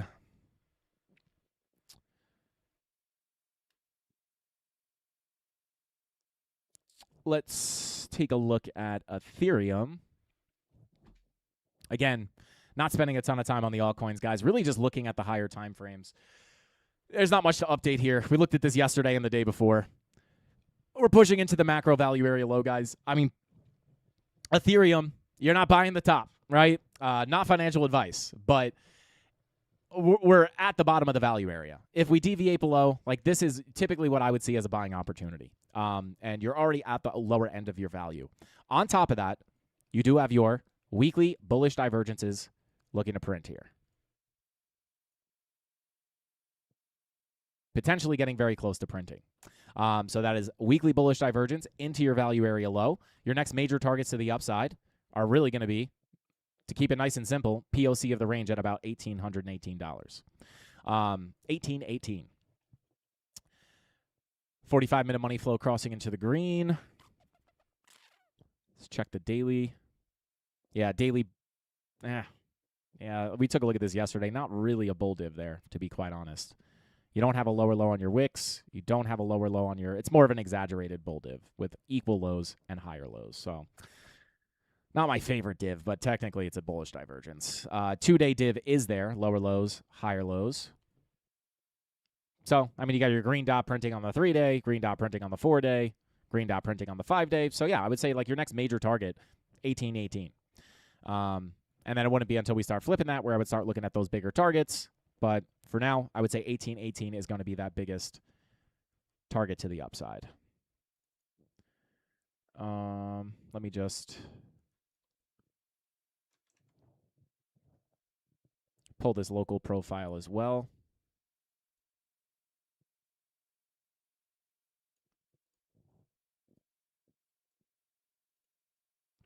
Let's pull this to current. Yeah, you're at the value area high here. Let me actually pull this back a bit. Yeah, so you are coming up to local resistance here.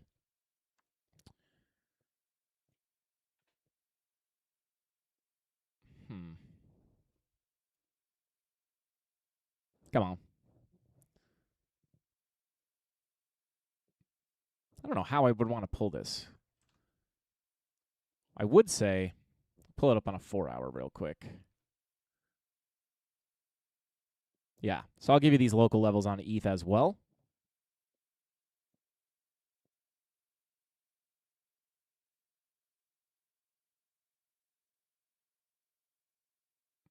Got your value area high, your POC, your value area low. So there's your deviation below the low, back into the range. Next likely stop is the POC. So locally, if you could hold on top of it, once you flip this POC to support, and remember the point of control is a strong magnet. Sometimes you can just kind of get stuck there before finally rotating, just like here on the way down. You get back above it, but eventually you continue down. Your money flow is coming out, right? So you're expecting the continuation down. You're expecting that fulfill the volume profile. In this case, you've deviated below the low. You flip the value area low into support. Next stop is the POC. As long as we can hold on top of this POC, the next local target will be about 1764 at that value area high. And you have the 4-hour money flow attempting to cross into the green, right? Again, this has been very choppy. I cannot wait for this to be over because it is hard for me to make confident calls here on this money flow after how choppy it's been lately. But at face value, I have to take it at face value. Money flow is crossing green. With that 4-hour red dot incoming, I would not be surprised, just like on Cardano, if you get some local volatility, 4-hour red dot prints. But overall, once you hold on top of that POC, next target would be about 1762. So we'll see what happens.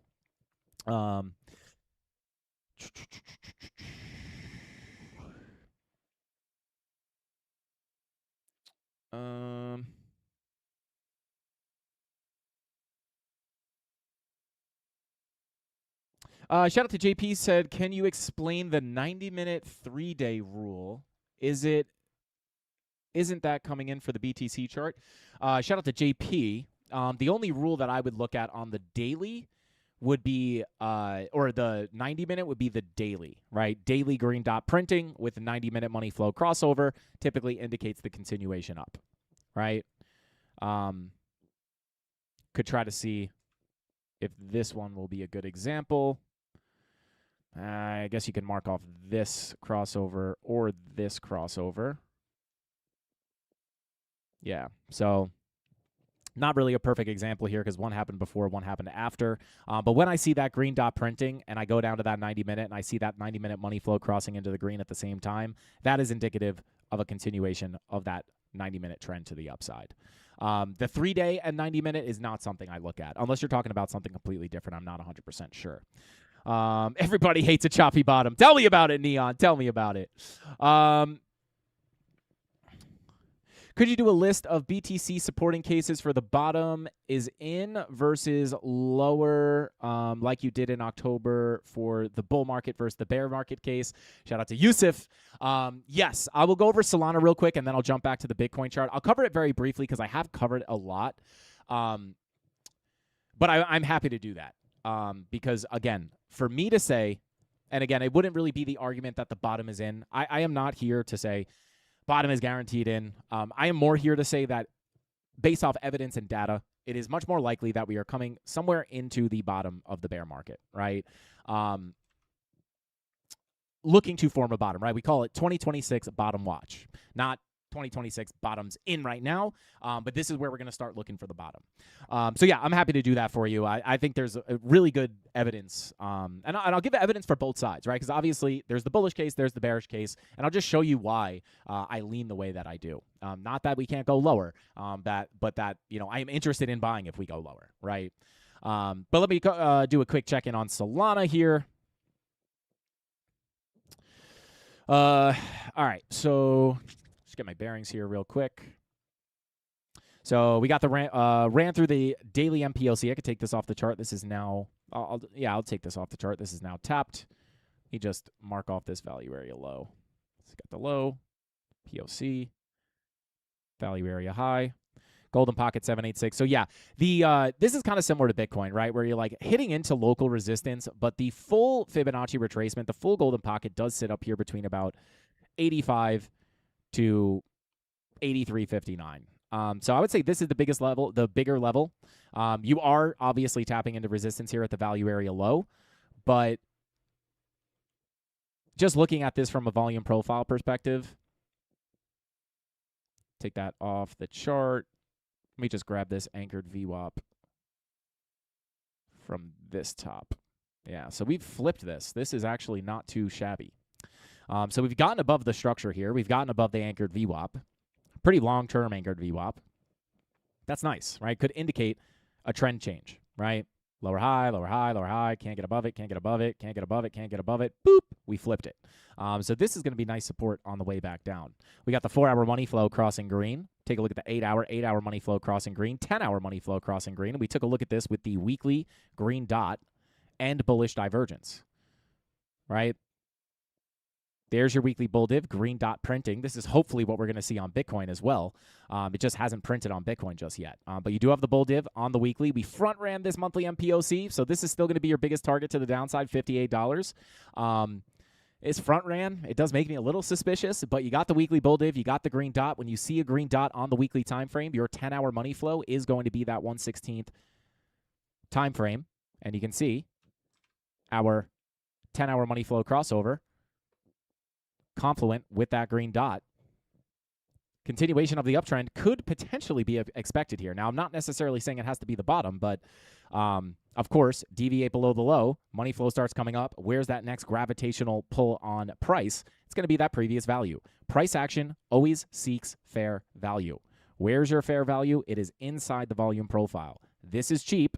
Once you get an impulse up, where's price going to gravitate to? Right towards that previous area of value. So right now, I would say this is the volume profile locally to watch on Solana. Obviously, resistance until proven otherwise. But once we can, maybe we get a little cool off here. I could assume that 4-hour red dot is already confirmed. But once we end up getting back inside this value area low, flipping it into support, the next major target sits at about $84 daily MPOC. Point of control of the range. Once you flip the low, the POC is the very nice next likely stop. Once we flip the POC, can look for the bigger push up towards the value area high weekly MPOC sitting between about $90 and $91. So I would say these are your next big targets to the upside. Very simple volume profile theory there. And to be quite honest, right, like money flow, it's kind of weird, right? Because money flow is still very choppy on Bitcoin, but looking at your like 8-hour money flow in the green, 10-hour money flow in the green, 12-hour money flow, very nice red wave crossing into the green. This could give you the anticipation of a potential continuation up.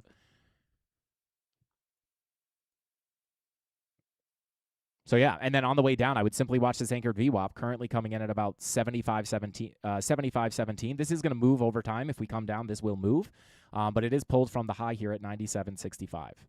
So if we cool off, hopefully, ideally you just get inside the range, push towards the PLC, and stay in here and fill it.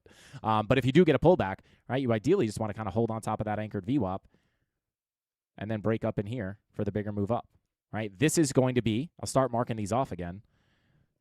This is going to be your doorway to higher prices. Got to reclaim that. So there you go. That's what I would look at. That is the volume profile. And, money flow, at face value, it doesn't look that bad. It's not as choppy as on Bitcoin. So there you go. That's what I would look at on Solana. Nice break of structure there.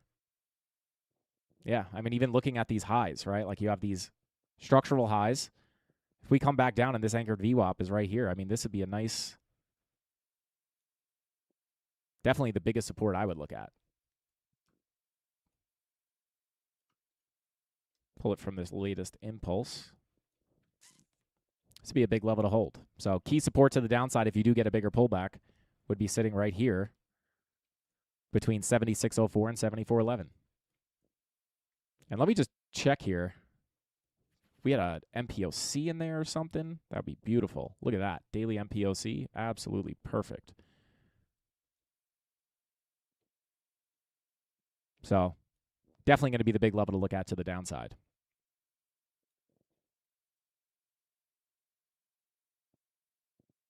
Let's pull this anchored VWAP from the low. And got your anchored VWAP coming up there as well from the bottom. Whoops. Let me just mark this out as well.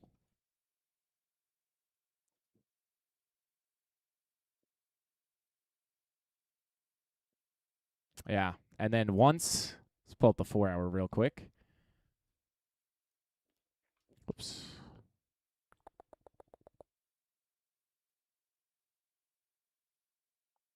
Yeah. Once you lose that point of control, very likely you continue through that profile. So this 100% sitting at about 73.60, 73.70. Once you lose that 786, I would see that as, hopefully you continue up. Once you lose that, I'd be buckling up for a much bigger move down to the daily MPOC at $69 and eventually a full fill of that volume profile down to 66. So that's your big key level of support. Invalidation below the POC. Once you lose that, I'd be looking for the bigger fill of the profile. So we'll see. I'll keep these levels on here. So there you go. That's what we're looking at for Solana. XRP, yeah, we could take a look at XRP. Everybody's favorite altcoin. So yeah, we talked about this yesterday. We pushed into the golden pocket. You got the daily bullish divergence. Here it is sitting at about $1.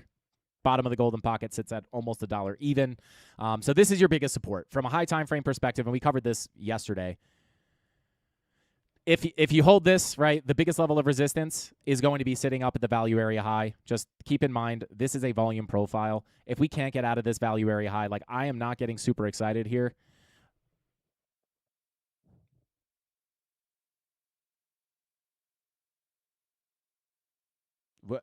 What just happened?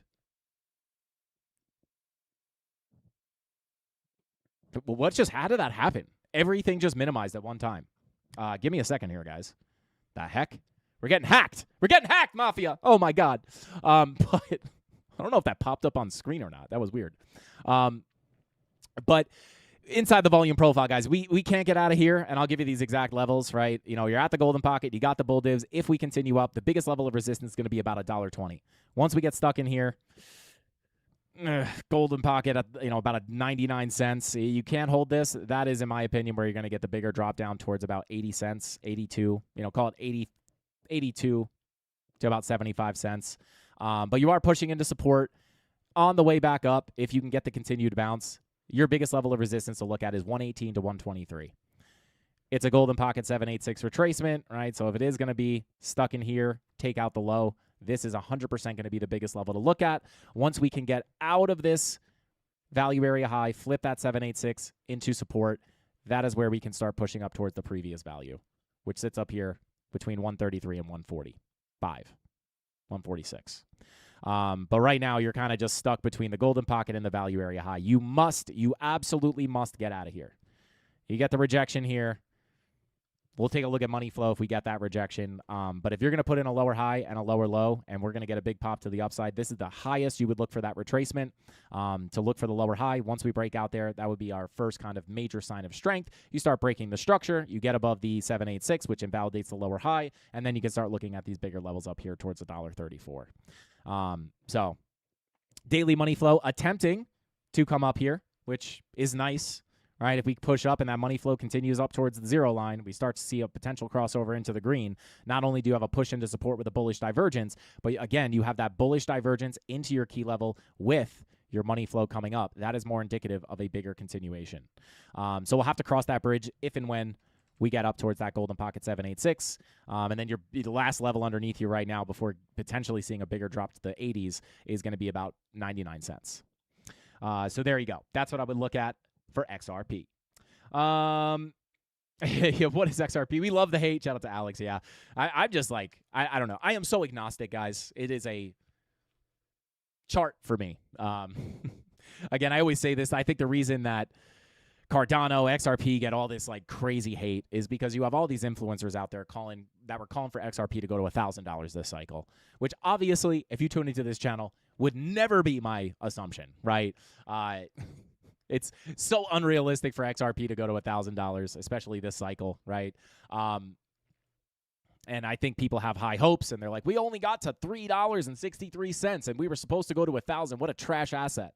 When in reality, right, if you were buying down here and got a massive, 1,000% return, right, it's not that bad. I just think really it's the kind of cult-like coins that get this like major hate because people are always calling Cardano to $10, right? And then you end up not even making a new all-time high, and people are super pissed, right? But all we're doing on the chart is watching the moves up, identifying when the tops look like they're coming in, right? It does not matter. Even if I had a target up here at $5, $7, right? If I had my own targets up here,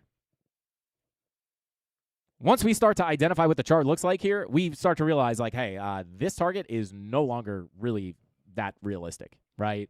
But a lot of people just pick a number on the chart and say, don't worry, this news just came out and it's going to send Cardano to $11. And it's like, explain that. Explain that, please. But anyway, and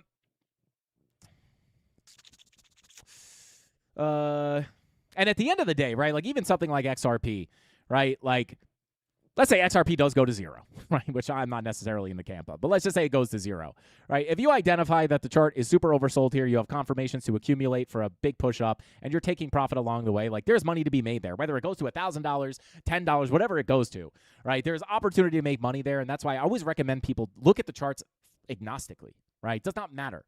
Everybody wants to hold that one coin that's going to change their life overnight, right?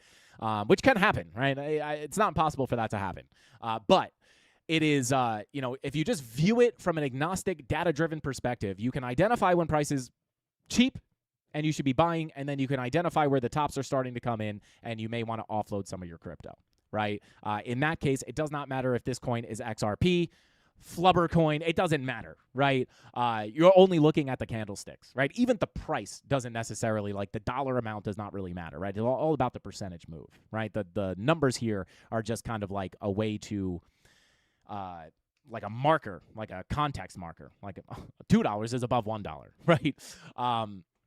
But, at the end of the day, you could delete these numbers off my chart and I will still be able to identify opportunities, right? I could totally take these numbers off the chart and I would just be saying, hey, if we go here, right, if we're going to continue to bounce, where's the next major Fibonacci retracement? Well, maybe it sits up here at 64,000. If money flow continues up, I think we're going to go here. Now, I won't be able to say I think we're going to go to 63.5 to 65K, but I'll just be able to say, like, well, that's where I would look for the chart to go. Like, the numbers are kind of arbitrary. It's just a way to mark where I'm looking at. Obviously, it means something, but from a trading perspective, you could show me candles with no price, and I'll still be able to read the chart and identify opportunity as long as I have the price action, my indicators, and my volume profiles.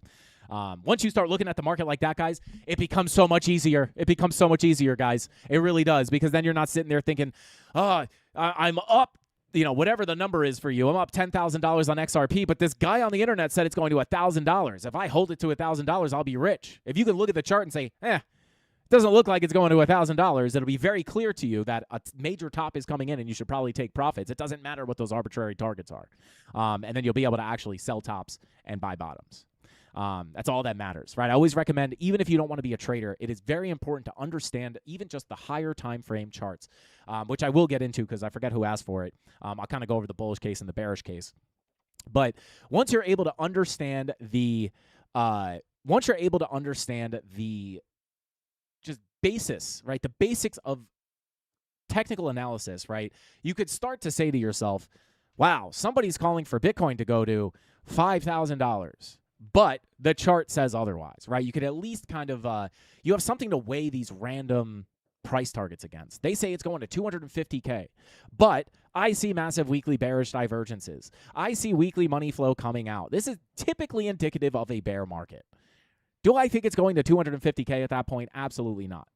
Right? You want to have something to weigh against what you're listening to. You've listened to some random person say, Bitcoin's going to this price. You want to be able to at least weigh it against something that you understand. Keep that in mind, right? I think it's very important. Even if you're not trading, day trading, scalping the charts like we do, it's very important to have a basic understanding, right? Even if it's just the RSI, right? Like if you just have a basic understanding of when the relative strength index on a weekly time frame is oversold, this is not necessarily a place where it's not, obviously this is cheap relative on the weekly time frame, right? Like even here, right? Weekly RSI massively overbought. Even if you don't understand divergences, which are very simple, right? You can see this and be like, this is a massive weekly bearish divergence. You can understand the timing of the cycles. Very likely that a top could come in here. Once you see this, you're not looking for 150K anymore. You're not looking for 250K. You're not looking for 500K, right? But people will tell you, oh, Bitcoin's more fundamentally bullish than ever, right? Which Probably the case, right? But it doesn't necessarily translate one-to-one on price action. Once you understand how the market actually moves, that's when you start to make money, right? And you stop listening to the crazy narratives, the crazy price targets. And that's not to say that someone can't have a price target that's valid, right? 150K is a valid price target, right? We had a Fibonacci extension target up there, but once we see this starting to form, we understand that that target is no longer likely to come in, right? Then you identify money flow starts to come out on the higher time frames, such as the 2-day, right? This looks very likely that you're going to start a major downtrend, right? Even if you're just coming out over time before you cross into the red. This is how I was able to say on this move down and this retracement, even on this retracement, that it is very likely we're headed into a bear market and 126K was the top, right? Would you rather sell and then buy back lower, or would you rather just hold on to some random person saying it's going to hit 150K for some narrative reason, right? The charts are the truth. Very important. But going over the long term here, I'm going to cover this very quickly because I've covered it many, many a times. Let's just go through the price action, and I'll cover the bearish case, the bullish case, right? We'll cover the bullish case first. Bullish case is obviously that we are coming very close to a bottom. We're going to use 2022 as an example. Similarities versus differences, right? Similarities. Number one, the most obvious thing, potential weekly bullish divergence forming. Lower lows, higher lows into major support. We still have major support down below. It doesn't mean we can't go lower, right? But once we see that weekly bull div, it is going to be a very, very important signal. And I'll tell you this. If we come up and we get another drop down, I will continue to buy, right? I am okay buying lower. Right? This does not mean that this has to be your plan. I'm not telling you to buy Bitcoin. I'm not telling you to follow me. I'm just sharing with you what I've done in the past that's worked for me and why I'm doing what I'm doing now. There's your weekly bullish divergence. Money flow in the red. And now I will say this. Money flow on the weekly is a bit different here, right?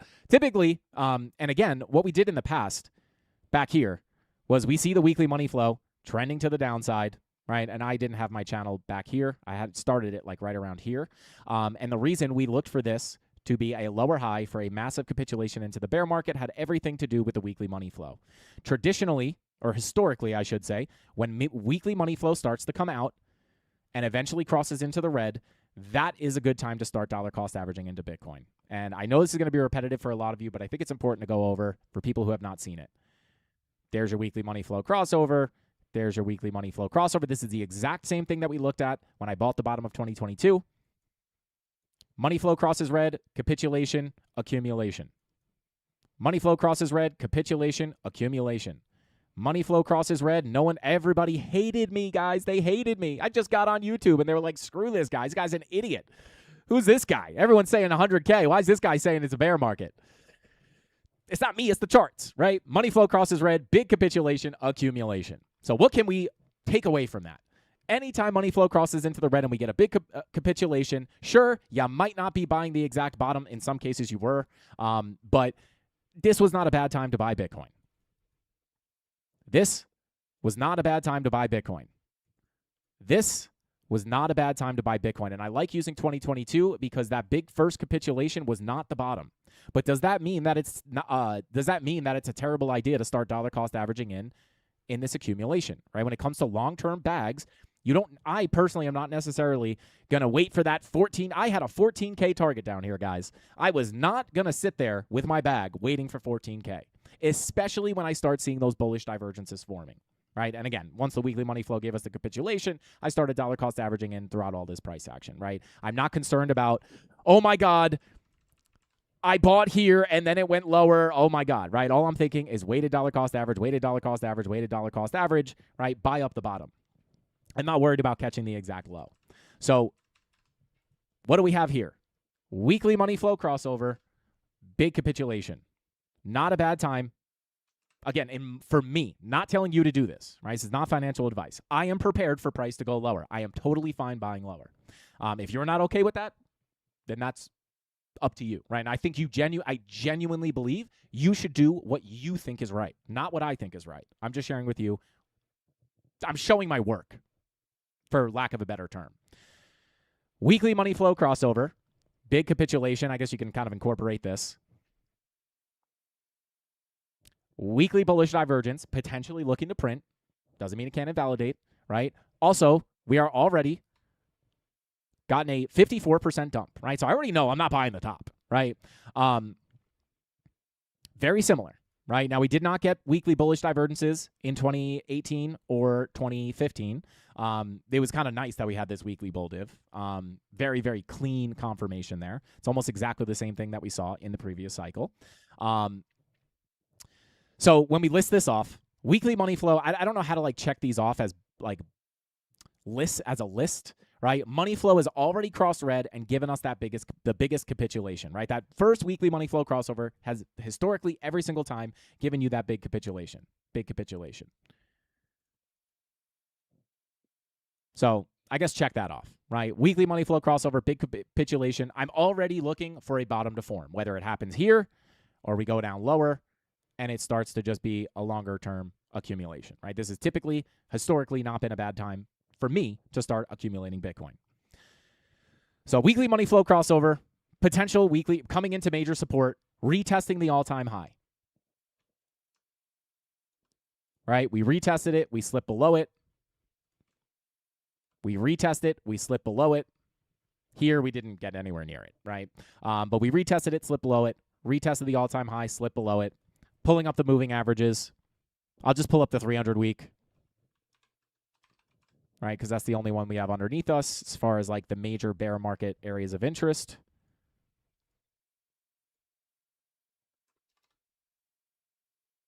And I'll redo this checklist.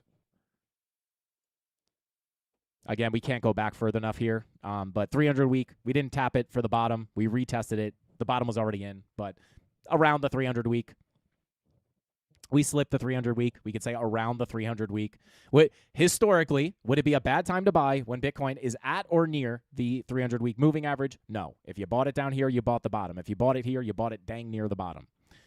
Here, if you bought it here anywhere near that 300 week moving average, was that a bad decision? No, not necessarily, right? If you bought it here, yes, you went lower, but in the hindsight, when you're up at 126K, are you mad that you bought here and then had to buy lower? No. So here we are. Once again, getting very close to that 300-week moving average. Money flow in the red, 300-week moving average. Doesn't mean you can't go below it, right? But still, from a long-term accumulation standpoint, not necessarily. Again, just trying to show you guys why I am interested in buying Bitcoin at these prices. Not only are you at the 300-week, retesting the all-time high, potential weekly bullish divergences forming. Now, the real big thing that we'd like to see, the one thing that's really kind of choppy here is the weekly money flow. But again, the main signal here, first money flow crossover, major, that's where you get a majority of the drop. Now we went into the green, back into the red. So I don't really have much to pull away from this. This is just choppy, which is like the theme of 2026 is choppy money flow. But at the end of the day, if we print that weekly bullish divergence and we get a big bounce from there and that weekly money flow starts crossing back into the green, it could be a sign that the bottom is in. So number one, we've come down to the historic levels, not percentage drop, right? There are things that can change the percentage drop. And again, we'll go over the bearish case as well. I'm not saying that you can't go down for the 73% correction. I'm not saying that. But historically speaking, we are at the major key levels. We've seen the weekly money flow crossover, which historically has been a good time to start dollar cost averaging into Bitcoin for me. Not for you. We have a potential weekly bullish divergence, which is kind of a half check because it's not confirmed yet. But we're coming down to the major levels of support. Weekly money flow crosses over. We capitulate into the major levels of support. We've potential weekly bullish divergence. What else? Retest of the all-time high, right? These are all reasons to start being interested for me, right? And then I won't make this a separate check, but RSI also, as I've pointed out in many of my streams, oversold RSI, oversold RSI, oversold RSI on the weekly specifically. Anytime we have come into that oversold zone, It has not been, and again, we're not talking about entering a trade at the tick low, right? We're talking about accumulation. Oversold, not a bad time to start accumulating. You literally would have bought the bottom. And this is just me saying, what if you did this stuff, right? I'm not saying you have to do it.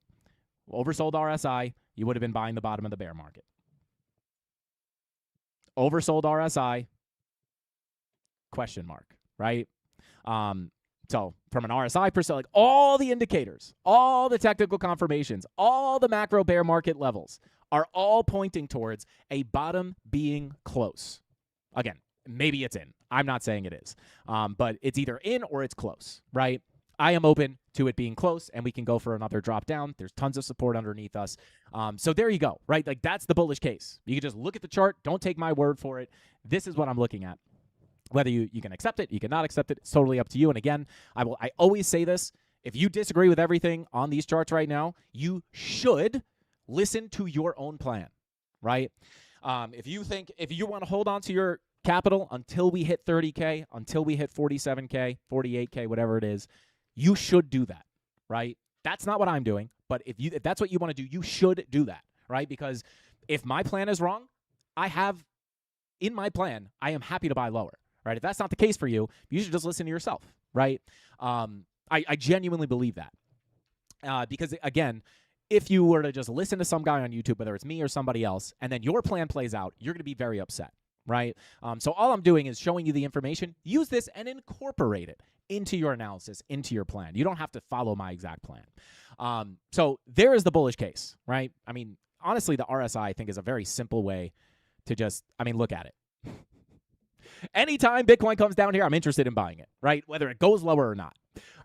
So there you go, right? You got the weekly money flow, the bullish divergences, the historic bear market levels, all the technical confirmations are all pointing, right? And on top of that, you have everybody calling for way, way lower, which is probably the lowest of importance to me, right? I don't really care what the masses say. Sometimes I'll agree with it. Depends on what the chart says. If the chart agrees with what the masses are looking for, I'm going to go with the chart. Either way, right? If they disagree, I'm going with the chart. If they agree, they're going with the chart. But from a psychology perspective, we talked about this all the way at the top, guys.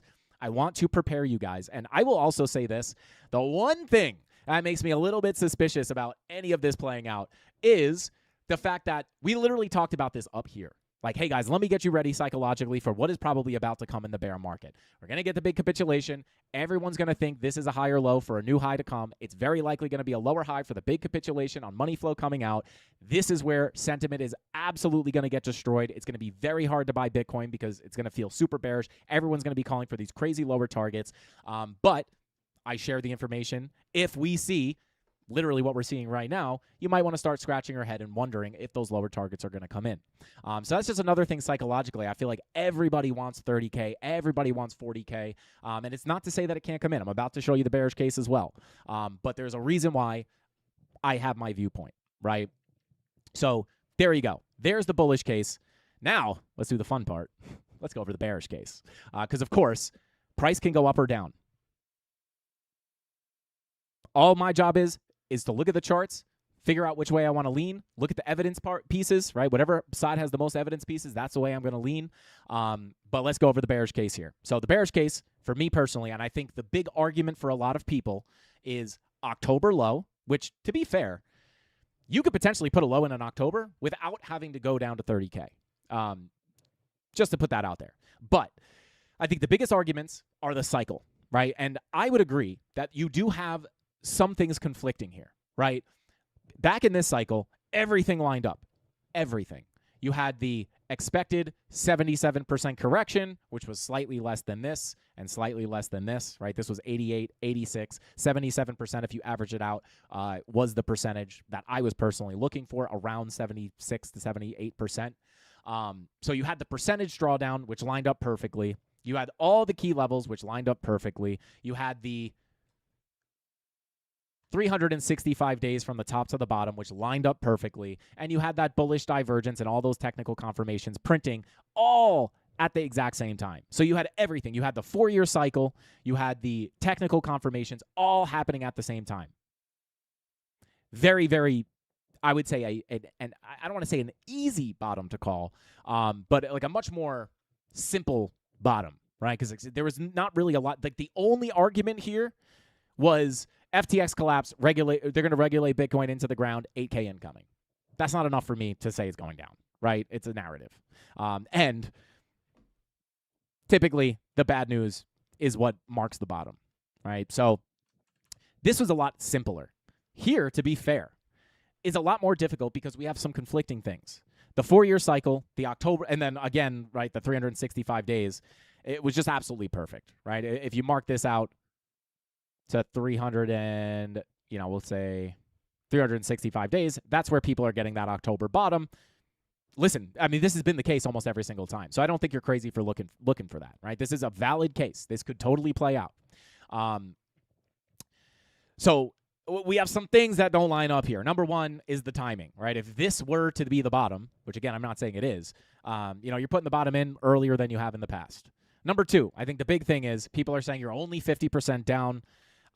You have to go down at least 73% because, again, if you run the averages, you would be looking for about a 73% correction, which would bring you down to, right, this is where everybody's getting these numbers from, 73% correction would bring you down into the 30s, right? That's why everybody's calling for 30K. So those are like two big things that we don't have lining up, right? It's not like the timing is lining up perfectly. The percentage drawdown is not lining up perfectly. So for the bearish case, and I've had these marked off on the chart forever. Number one, and we've had this drawn forever, like literally since before the top came in. Nah, not before the top came in, but a long time ago, right? When we were on our way down in the bear market. We had these two fractals.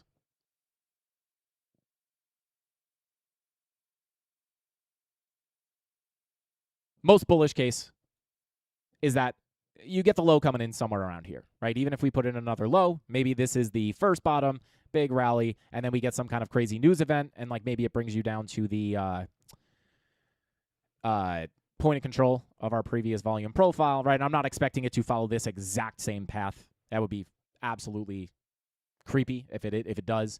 But this would be the more bullish case, right? Like even if we have to put in another low, it's still 2026 bottom watch. Everyone's looking for 30K. We never get it, right? Usually the big number that everyone calls for is the one that doesn't get hit time and time again. Bull markets, bear markets, 100K didn't hit it, 8K didn't hit it, 150 to 200K didn't hit it. Everyone calling for 30K. I would not be surprised if you don't hit it, right? So that would be the bullish case. And then the bearish case is simply just to follow along with the 4-year plan, right? The 4-year cycle. I don't think that's crazy, guys. I get why people look at that. But the problem I have with this is, again, we have conflicts here, right? Yes, timing does not line up. Yes, the 73% correction hasn't happened. But two things to be true at the same time. But you also have to keep in mind that although we have not gotten that full giant drop down to 30K, which would be, if you follow the 4-year cycle, you are expecting this. And if that's the case and you want to follow that plan, again, like I said, you should follow your own plan, then you have no reason to even think about buying up here, and you should wait for 30K to buy. You just have to ask yourself, what if that doesn't happen? And I'll show you why I am suspicious of that not happening, right? And the reason is, again, as we come down to these levels, you have every technical indication that we've seen on all of the bear market bottoms printing. It's just printing higher, right?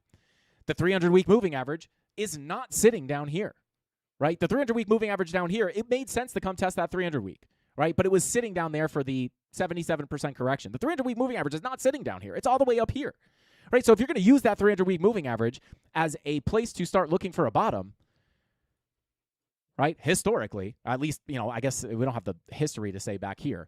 But if it came in and around here, like this is where you're going to start looking. That 300-week moving average is not sitting at $30,000. And again, oversold RSI. All these technical indications are happening before all that is, all the 4-year cycle stuff is coming into play.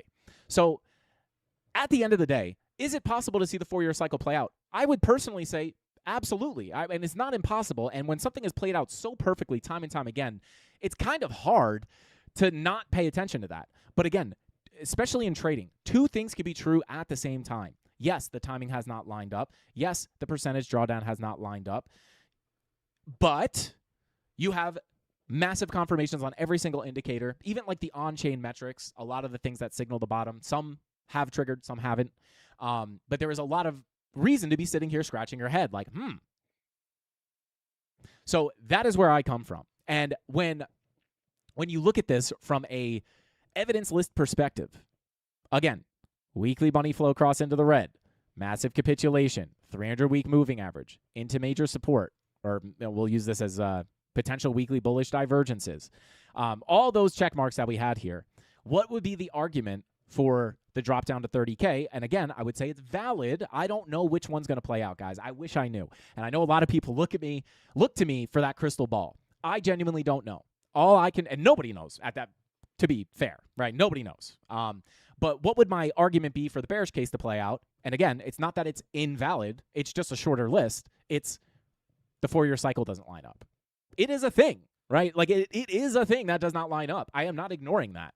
But when you have everything else, when the bullish case looks like this, I just have to go with the higher confluence, right? And then, if this plays out, I'm happy to buy lower, right? If Bitcoin nukes down to 30K, like I always say, like I will sell my kidneys to buy Bitcoin down there. So that's where I come from. Is Bitcoin going to go to 30K? I genuinely don't know. Only time will tell. And on the journey down, we'll be able to make more accurate kind of predictions, right? I hate using the word prediction. But right now, we are pushing into major support. Weekly bullish divergences potentially forming. Weekly oversold RSI. Money flow's already crossed into the red. We've already seen the big capitulation. And honestly, who knows, guys? You could wind up wiggling sideways here for quite some time. And then all of a sudden, you do that. And again, you put that bottom in near October, November. And it still doesn't go to 30K, right? So, again, I accumulate up at these prices. And then if we get another drop down, I'll just make some like Hail Mary buys. I am long-term bullish on Bitcoin. But that's the true thought process for me, right? There are things that don't line up. I don't ignore them. Two things could be true at the same time. And I always compare. I think the easy way to compare it is when we called for the top to come in, or that the top was in at 126K. I did not call it at 126K, right? I called it on the retracement into like 110K because I needed the confirmation, right? So I did not sell my bag at 126K. I sold it around like 108 and 110K. Do I care that I missed selling at 126K and I sold here? No, I don't care. I sold the top, right? And now we're all the way down here. But the same thing is true here, right? The 4-year cycle did line up perfectly here from a timing perspective, which was very nice. I would say the top here was very similar to calling the bottom here. Massive weekly bearish divergences. If I pull up the cycle chart real quick, is this my cycle chart? The timing here, top to top, 1,428 days, 1,428 days. Like, it was absolutely perfect. Massive weekly bearish divergences, massive weekly bearish divergences. So, again, here, you had a lot lining up, right? You had the timing. You had the percentage. I don't really pay that much attention on the way up. You had the timing. You had the bearish divergences. You had everything just kind of perfectly lining up here. But when we were up there, right, what do we say? I had targets, right? My next target was 137, right, which is a technical target on a Fibonacci extension. And then I think the next one was up at 156, right? So, like, this was the next major target to the upside. Could there be an argument for price to go up there? Yes, whatever it was. Narrative, they're going to print money. Whatever the narrative is, hey, we're going to push into those prices. Is that valid? Sure. And up here, I would, and I can almost guarantee you did say the exact same thing I'm saying right now. Could we push up there? Sure. But because of these reasons, I am going to lean this way. Right, which was massive weekly bearish divergence, right? 2-day money flow on the push down. 2-day money flow is generally trending out this late in the cycle with a massive weekly bearish divergence, huge top signal, same top signal we saw in 2021. You are in dangerous territory for the bear market to come in. If we are expecting a lower high here for a lower low, a lower high, a lower low, it is looking, right, once that 2-day money flow crosses into the red, you are expecting a high time frame downtrend late in the cycle after a massive macro weekly bearish divergence. Once you continue on to your higher time frames, 3-day money flow continuing out, and then you look at the weekly, and the weekly looks like it wants to start coming out. You say to yourself, this might be the weekly money flow for the bear market, right? We have a massive green wave. We have massive bearish divergences. Money flow starts coming out. The top is probably in. And we were able to snipe that early because if you were looking at the weekly money flow, you were waiting till down here. We were able to snipe that on the earlier, lower time frames on the 2-day, right, where the money flow crossover. And again, it's not the crossover we look at. It is the trend of money flow, right? A lot of suspicion up there. So, yes, if they print money, could you shoot up to 137 to 157K? Sure. But two things can be true at the same time. You also have massive bearish confirmation. You also have massive weekly money flow coming out, right? So it's similar on the way down. Could we go lower? Sure, right? Could we go to 30K? Sure. But if we see those massive confirmations, you can't say you're going to 30K and then just ignore this, right? Yep. Again, two things can be true at the same exact time, which I think a lot of people don't like to do. They just want to say, 4-year cycle, going to 30K, that's it, right? And listen, if that's your plan, I genuinely hope that that plays out for you. I want everyone to make money. But just to give you guys a clear view of what I look for, showing what I'm looking at, right? Not just Bitcoin's going up because I'm a perma bull, right? Not at all, right? I think most people probably think I'm a perma bear, right? For how we felt ever since up here. So just like being fully like holding nothing back, showing you how we were able to identify the top coming in and how I plan on trying to identify when the bottom is coming in. And it does look a lot closer at this point, right? Until we get accepted below the value area high in the POC, it looks right now like we are much more in a situation like this, ending the bear market, than in a situation like this where we're going down to 30K. If we go down to 30K, I am fully prepared to buy lower. That is totally fine. But I feel a responsibility to come up here and start shouting some of this stuff from the rooftop, like, hey, got a lot of stuff looking here, where we typically see this stuff happen at the bottom of a bear market, right? So there you go. Hopefully that helps some of you guys out. If you're out there looking to hold long-term bags, again, I'm not here to tell you when to buy or sell Bitcoin. Again, if you want to wait till 30K, I genuinely think you should do that. But there we go. No AC in northern EU because of the latitude. It is the same as Canada. Shout out to Kodak. Talk about air conditioning. Shout out to you, brother. Price dead flat for the last 30 minutes. Are we about to do it again, guys? Oh, God. Oh, my God. Dude. What is going on here? What the? I would pull out the Blue Chew, but I'll tell you this. Not in the same situation, right? The reason I pulled the Blue Chew out here is because we had the liquidity above. Very likely to go sweep that liquidity. Very interesting. Let me pull up the local levels here before I let you guys go. Where we at? Current volume profile. Yeah, so currently holding inside the value area. Where's that 15-minute money flow? Kind of wonked out here. Man, I cannot wait for this choppy bottom to be over. I like smooth round bottoms, guys. I don't like choppy bottoms. See that 4-hour VWAP still coming down. So, yeah, we're pushing into resistance, guys. We rejected the daily MPOC that we looked at yesterday. This is resistance. It's also the 786 Fibonacci retracement locally. Hide that TPOC. So this is resistance, right? I'll just draw this out very simply. Got to get above that 786 if we're going to push into the 62.5 to 63K zone.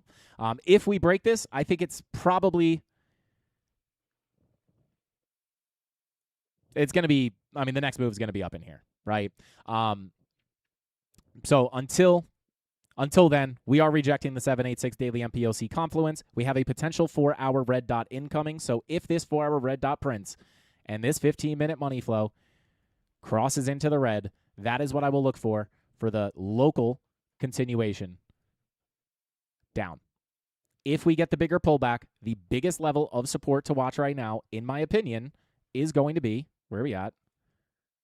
$60,000.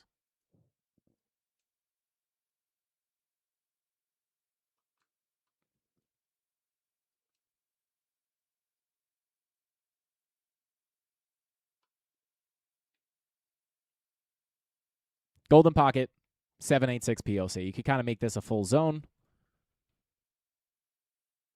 Right? I prefer to hold the golden pocket to stay outside of the value, but if we did slip in here, technically, this will be the line in the sand. About 60K. Hopefully we could hold there for a higher low. If we don't get it, we get stuck in here, we lose the POC. I'm looking for the bigger drop down to 59K. Very simple. Using the volume profile below as the roadmap for price. Want to stay outside of that value and get accepted into our upper value. Don't want to get accepted back down here.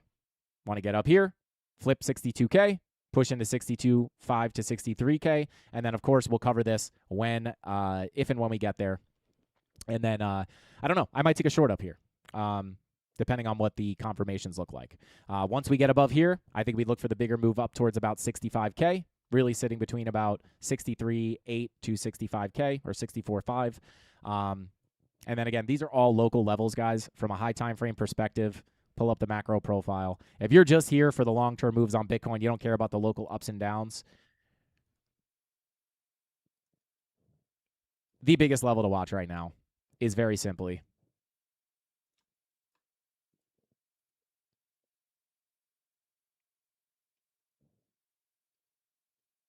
right here. Right? We got to cover these local time frames because we're in the trades, but at the end of the day, if this daily bull deep gives us the bigger move up, get inside the range, flip $68,000, I think that's your doorway for a much bigger push up. Until then, we have a lot of resistance ahead. We're going to have to cover this level to level with you guys on the live streams and the market updates, but this is really that major level. Stay above 61K is the local sign of strength, and then once we get above 68K, I think we see a much bigger push up. And in that case, right, hopefully we see that daily bull div start getting our money flow coming up, right? So on the way up, if we see that money flow trending to the upside, we would anticipate a high time frame trend to the upside, which would very likely get you accepted in here and push up towards that macro value area high. And then at that point, once we push up here, we can start talking about if we think the bottom has actually been put in.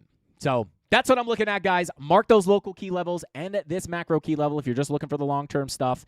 And I'll keep you guys updated here. Very nice to see that push into our bigger targets. Long continuing to play out from $58,000. Shout out to anybody that was watching the live streams where we call for this lower level for the bounce. We literally share it, right? I don't talk about the confirmations. I don't talk about the exact setups. We do that in the premium Discord, but I always bring up those key levels. I want this level tapped. If we get down there, I will be looking for the long positions with the premium. And at this point, if we wind up rolling over, it will stop out in profit. My swing shorts will continue to play out. And I will tell you this, if we push into these lower levels, guys, I will start closing my bigger swing shorts out in full.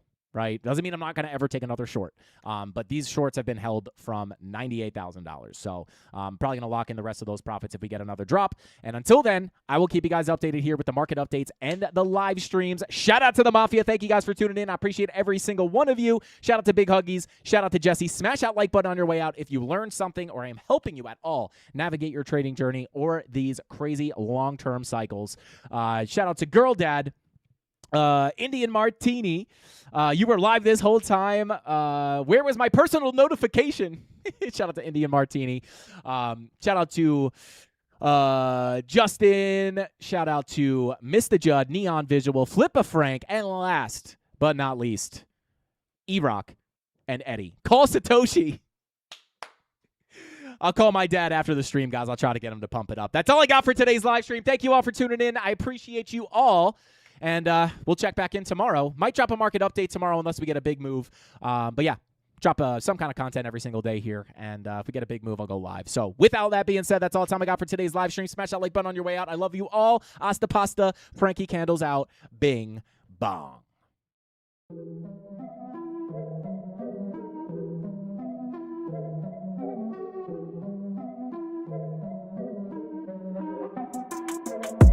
Here we go. At the top of the class on a roll, and it's time to run it up, yeah, you know. Maxed out, put the pedal to the floor, ayy. On the road, here we go. Yeah, we winning by a landslide. Never see me coming, I'm a landmine. Yeah, I ain't taking orders in command, like, yeah, you about to see me on demand, like, you know, on demand. If you ain't know, you about to understand. Yeah, I got the team by my side, right hand. Yeah, take it to a string, you ain't seen it like that. Yeah, and it's the dream, and we coming for the bag. Yeah, and we ain't never going back now. Future expedited, now we on the fast track now. They won't lend a hand, now they see us on the map now. It's time to act out. Here we go, at the top of the class on a roll, and it's time to run it up, yeah, you know. Maxed out, put the pedal to the floor, ayy. On the road, here we go, yeah. At the top of the class on a roll, ayy. And it's time to run it up, yeah, you know, yeah. Maxed out, put the pedal to the floor, yeah. On the road, here we go, here we go.